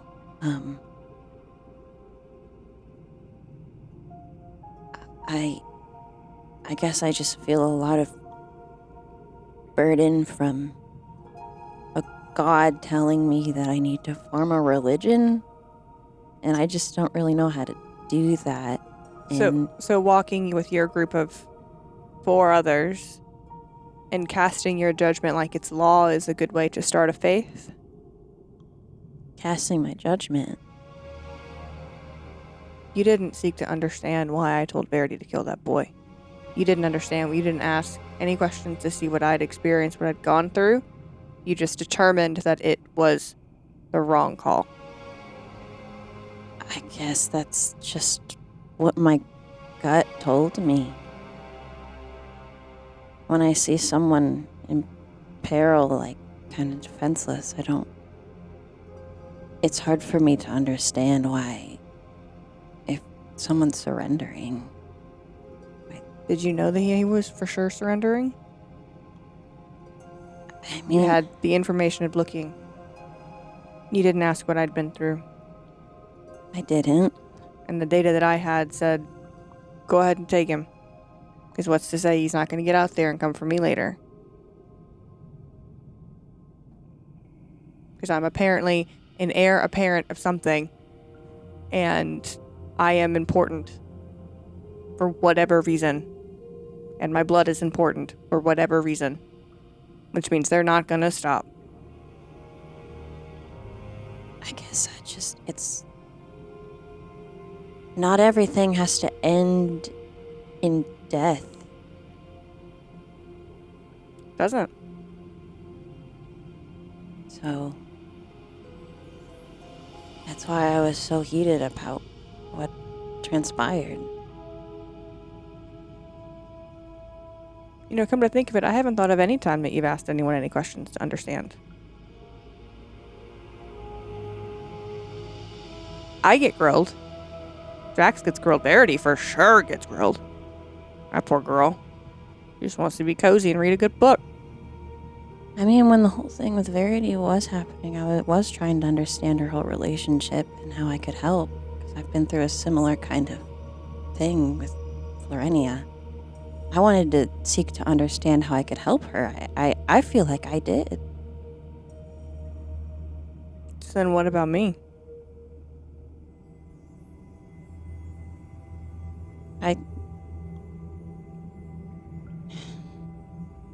I will admit that I didn't consider a lot of what you went through down there.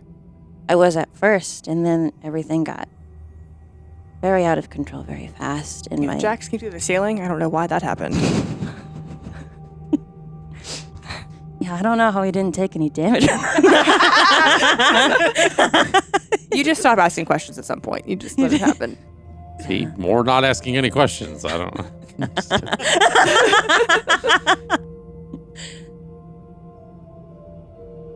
I guess, I mean, I apologize for not checking in on you more after what happened. I just feel a sense of duty to help those who are... I mean, he was a kid, so my instinct was to help out the kid. Ask questions first. You know, make a lethal call later, if necessary.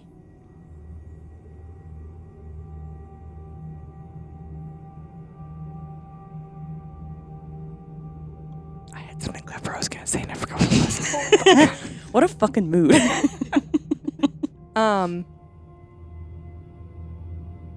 This isn't something for you to repair. Just something to let you know I haven't said before now. That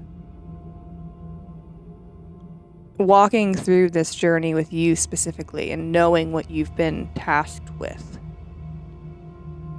is a ticking time bomb for trauma that I haven't processed. This is an unrelated issue to the one we were just discussing. Due to what you, I am assuming, come to understand about my ever-loving brother and his need for whatever power he's clawing for. Okay. There are parallels. Except you have been justly asked to restart a religion, and you have been tasked with this the correct way. It's a lot. It is a lot. I don't know But- what I'm doing. It's such a razor thin edge. And I'm trying to make sure it doesn't go bad like Thanaturus Him? did.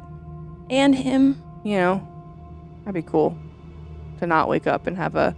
Because also, that was a problem when I met you, too. You were like this weird, super religious girl who'd never heard of potatoes. Is that true? I don't remember. No, I don't know. I was going to say cotton candy, but that's not in world, so I said potatoes. Boiled potatoes. Yeah, I was really sheltered as a kid. Trying to undo the religious trauma. But I feel like I'm replacing it. With real life trauma. Yeah. Because you have seen a couple people, like, you care about. Yeah. Just, I don't think I've processed all that yet. oh, that takes time. And to be honest, the more it happens, the easier it gets. You just learn to just shove I it don't down. like that. It just happens. It's part of it. But I mean, Sable's right. I shouldn't put all the pressure on myself. I have friends I can rely on to help me, and Why don't you divide it out? I cannot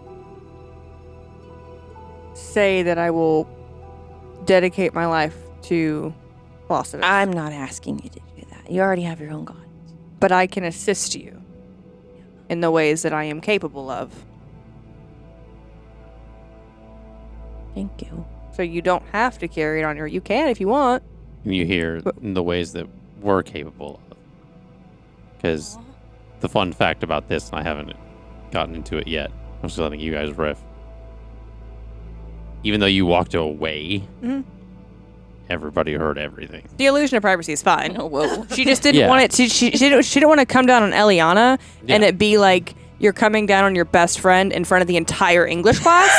Like- Essentially, this is something where, for whatever reason, All the voices are echoing. everything's echoing. Yeah. It's as if, like, you're yelling into, like, a well. You can hear everything, everything, all the conversations.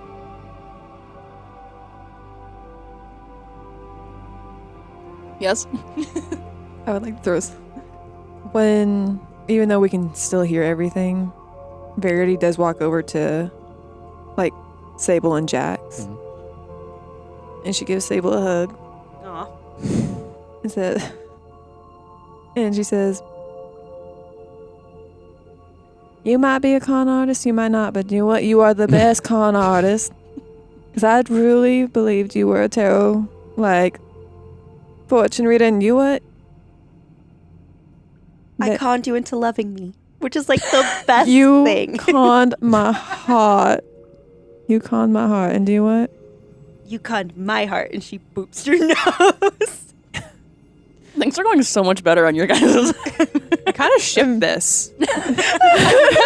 And Verity looks over at Jackson and is like, come on, big bro, let's... And he hugs you back. Let me in there.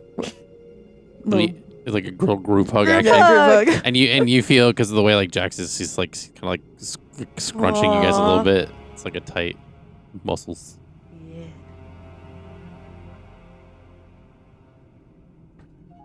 And essentially, like, you two having your conversation kind of walk back over. And Oh, were we fully resolved? were you? Eliana hasn't addressed what her thoughts were. Yeah. If you're going to. I don't know if you're going to or not, but... Oh. Or if we well, were done with you. I don't know. We can do I don't know. Yeah. I don't think she says anything about it, honestly, towards Ira. About Ira? No. Okay. Well. She sees you as a leader one way or another, but... Maybe you say that. Well... I feel mean, like... It's your funeral. Just kidding. Just kidding. It's test that would they live on in your legacy theory.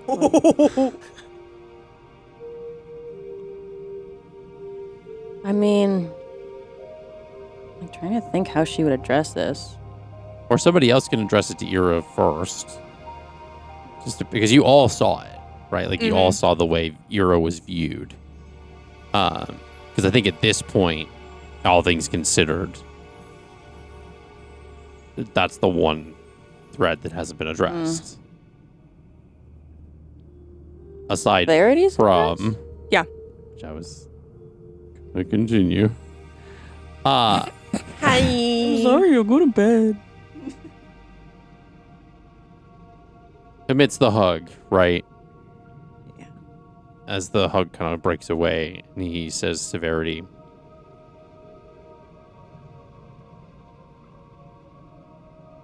I know what you got going on up there.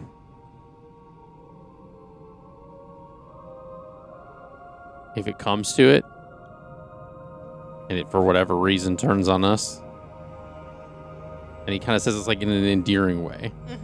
Like, I'm not going to hesitate. But I'll do my damnedest to make sure I can beat that little fucker out of you if I have to. Oh, good. I thought you said you were going to kill me.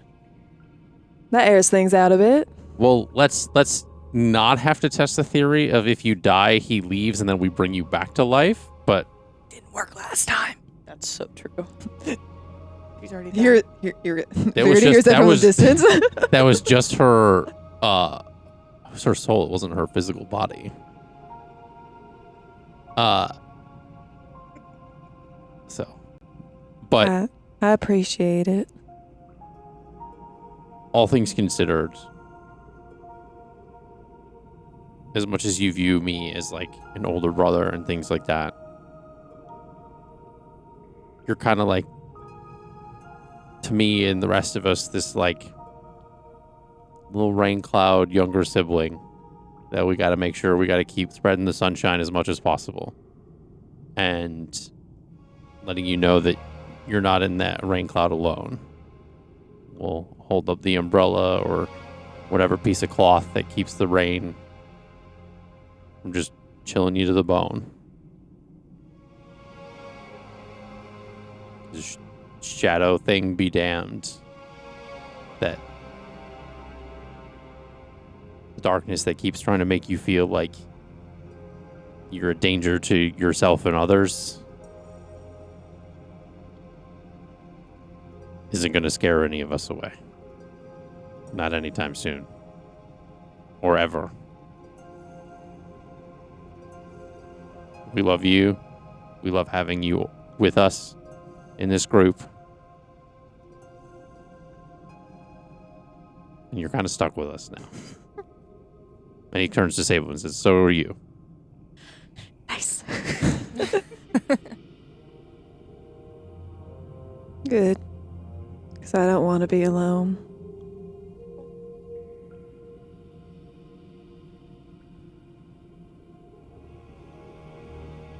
All of it's really... It's scary. Having that cloud over me. Sometimes having a little shadow follow me everywhere. Well, we fought one god. Maybe we can do it again. I mean, your guy's not a full god. Please no DM. Does Jax make that same Yeah, face? He's just like, I mean, if we have to, but jeez. Let's take one. Let's do one step at a time. And then she like does that, and then she just like brings you into it like a side hug. Yeah. It's Well, fearless leader. What? That was That's a hell of a segue. I was trying to think of a segue this whole time and I couldn't come up with one.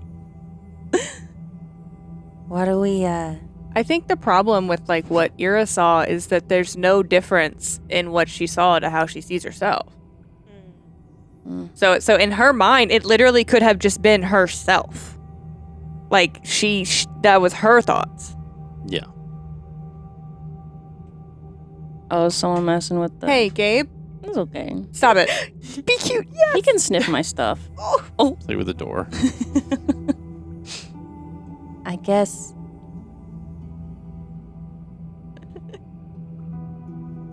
We need to mic him up. We need to mic him There up. he goes. Door boy. Anyway, I guess we're both kind of leaders in our own way. Given commands, I'm trying to spread some. Yeah, there's. trying to spread some religion. Is that the word? Yeah. At the end of the day, and I guess I can speak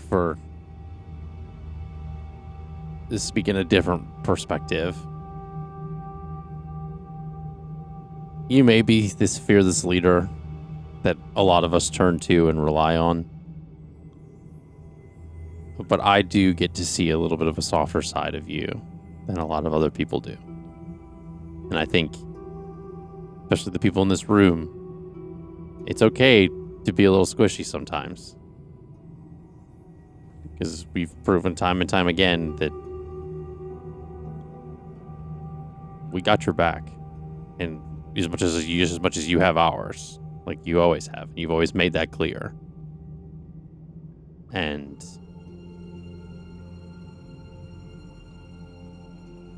even though being this like fearless leader kind of perspective isn't bad or negative or whatever you want to look at it,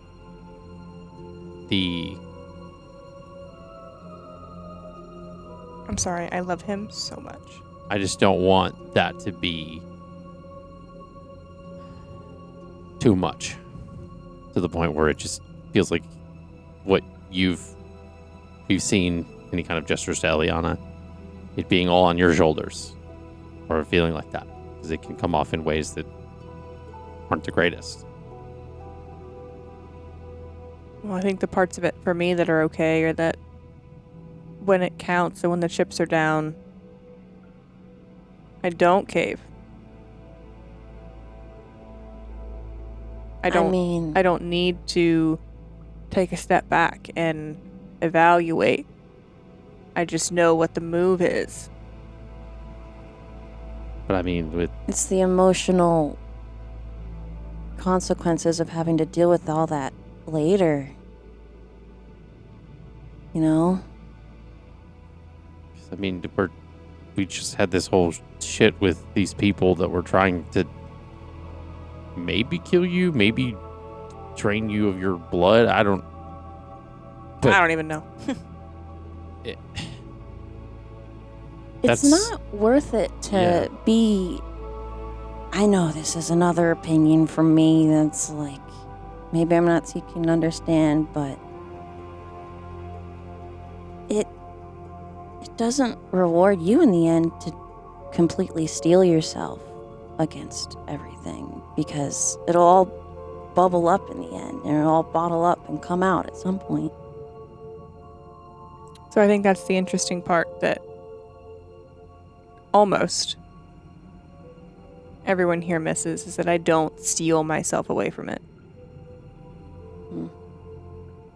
Just not everyone gets to see inside the cracks. It's not relevant. If it's a part of you, then it is relevant. Yeah.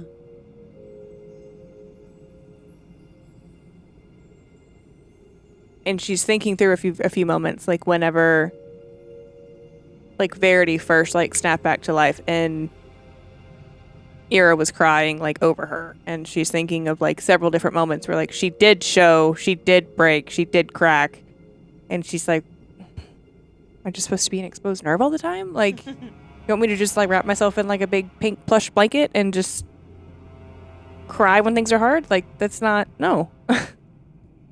Sometimes it's good to cry. And I think I don't have to make a spectacle of it either. Yeah. That could just be a preference. I think, and again, to speak again, like on the other side of the coin, like we just need to understand that those parts of Ira are there, and I just kind of choose remember that. to process privately. I guess what I'm trying to say is that, like, to remember that the parts that we have seen so far, and to kind of use that as those as reminders when her stern words or kind of direction of, you know, pushing us forward or making sure we get somewhere on time or something doesn't annoy us or get on our nerves and stuff because we feel like she's being too hard or whatever on all of us. Because at the end of the day, it's just her way of trying to fill in the cracks, I guess. There are two sides to every coin, but it's the same coin. Yeah. Also, have any of you ever paid any attention when Oyer is out and my behavior when Oyer is out? The Bowden Bountifolia. Like, she's sitting here like, what do you mean? Like, what are you talking about? Like, You are very sweet on it. I like to be sweet on Cole, but, you know, that's not a me problem. Yeah, you can be a little attitude sometimes. It's a process. Uh-oh. Got a cat under the camera. Come here. Come Come here. No. She's such an Aries. She's such an Aries. Eliana. Eliana's not an Aries. Allie G is an Aries. Allie G is an That's Aries. what I meant. So this, like, entity,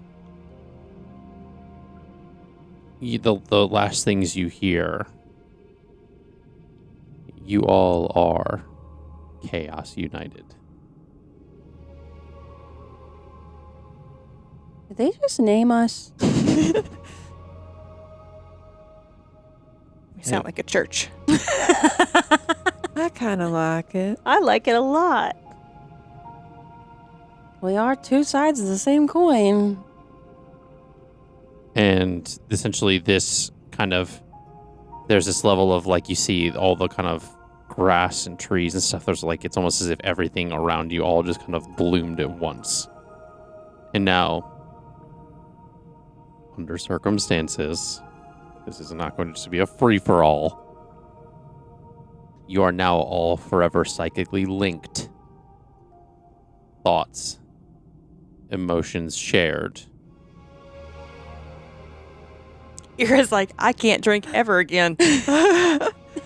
It's under the kind of circumstance where there's like some like, I can't remember what show or something I was watching before, where it was like essentially like they could always telepathically like talk to each other like from a distance or no matter what. So it's not like a. So I envision that as like a wave of like I'm hearing everyone's thoughts and feeling No. their emotions all at one time. This is something where if you need to make, it's like that bridge is there, you don't always have to cross it. Oh, so no sending stones? We don't have to sending stone to each other anymore? Again, there will be circumstances, and this is not a free-for-all. Probably have to be close by. Fuck. It will be balanced. That's so cool. I had to ask. Do we know this? That is the blooming of unity. Because I get why you withheld that. sure did. essentially everything once it blooms, it kind of goes back to this like the room, and the primordial being essentially is gone, and a set of stairs leading up at the far end of the room.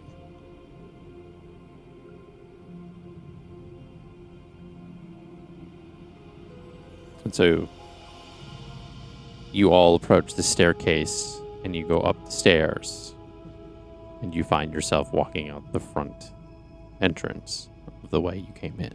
You know what's so funny about this?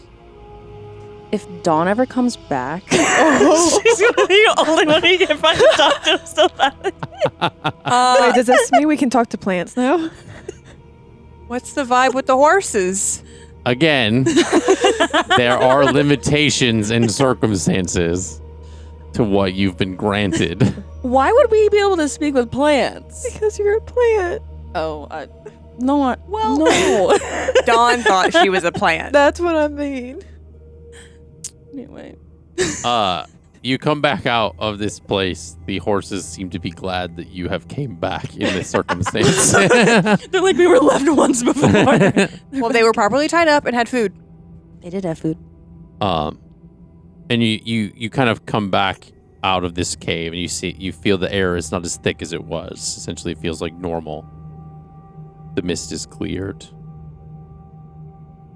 That was a lot that I wasn't expecting today. I need a nap. A lot of self-reflection happening. What time of day is it? It's as if mere moments had passed. The horses saw us walk in 5 seconds later. Hey, what's up, guys? You're back.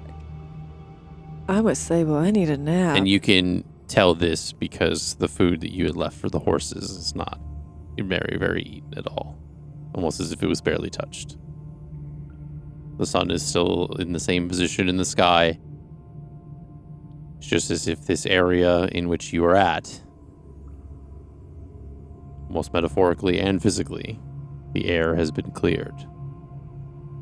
Okay, look, next time we're traveling, let's not walk into the deep dark fog. Because while that was fun, I don't think it was particularly fun. But it was needed. dark, scary fog is still dark, scary fog. Yeah. Because it could have been like you thought. We could have actually sacrificed one of us. Yeah, that's why in the first part, It could have actually happened. yeah. It's kind of why I said no The first time. the fractured escape is you all would have left alone at separate times, months or years apart. Oh, shit. Well, Well. That's why I didn't talk about it. I was like, all right, we'll get there. We'll get there. Dean was like, there's only one way out of this. There was a actually. possibility. Trust me, I would have went down that road. I either end my campaign. Right? It's Or like, y'all aren't start coming up with backup characters for about 5 tangential parties. I mean, Ira's back on the horse. Okay. Are we... We ain't staying here. Where were we heading to again? What Leon said. Tree. You have the map. All right, I do have the map. swamp tree. Swamp tree. So I guess we we're- could go with Chaos Unified if that's less churchy.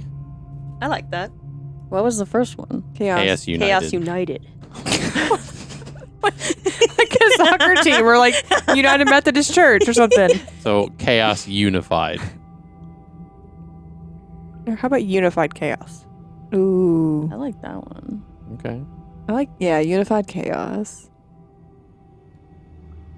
That's so But funny. chaos has to be a play on coal. It has to be K-A-O-S. You guys Yeah. can talk about that later. Has to be. We're talking about it while we're riding. We're literally talking about it now. We're riding. We're Active like- conversation. Should I try the box again? As we're riding. We're moving. As you ride off into the forest, that is where we're going to pick up next time. Thank you so much for watching us here at Off the Beaten Quest. Hope you enjoyed this emotional ride. I think it was well needed, and it was It was a lot of fun. Shaking your head. Thank you so much to Pocket Bard for all the great ambient music. That super epic kind of this music that's been played has been pretty awesome. It's been hitting those emotional moments. We'll see you guys in the next episode. Bye. Or so you thought. What the fuck? As you all ride off into the forest, far in a different part of Aarencia, Post-credit scene. as if you are, I guess you wouldn't know this, but there's a conversation being had. A man that looks like Ira's brother speaking to a man that essentially he comes into the room. It's this like kind of old kind of cathedral kind of place. Very much like it looks like a cathedral and a library kind of hybrid. And this looks like almost like a noble elven warrior kind of walks into the room, and the man that looks like Ira's brother turns and says, "Well, that was interesting." "Yes, it was. But I suppose that some dominoes have to be pushed to create the chain reaction. Shall I seek the group that has caused this issue?" That kind of... And he says, "In due time, the blade of Dendia will fall. And those in our way bring my sister back to me. Gather forth the others and find where they are going. You are my best assassin, after all. I trust this job will be done."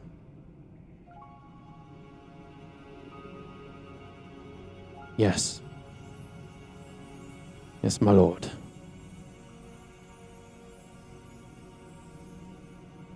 And you hear another voice in the room that says,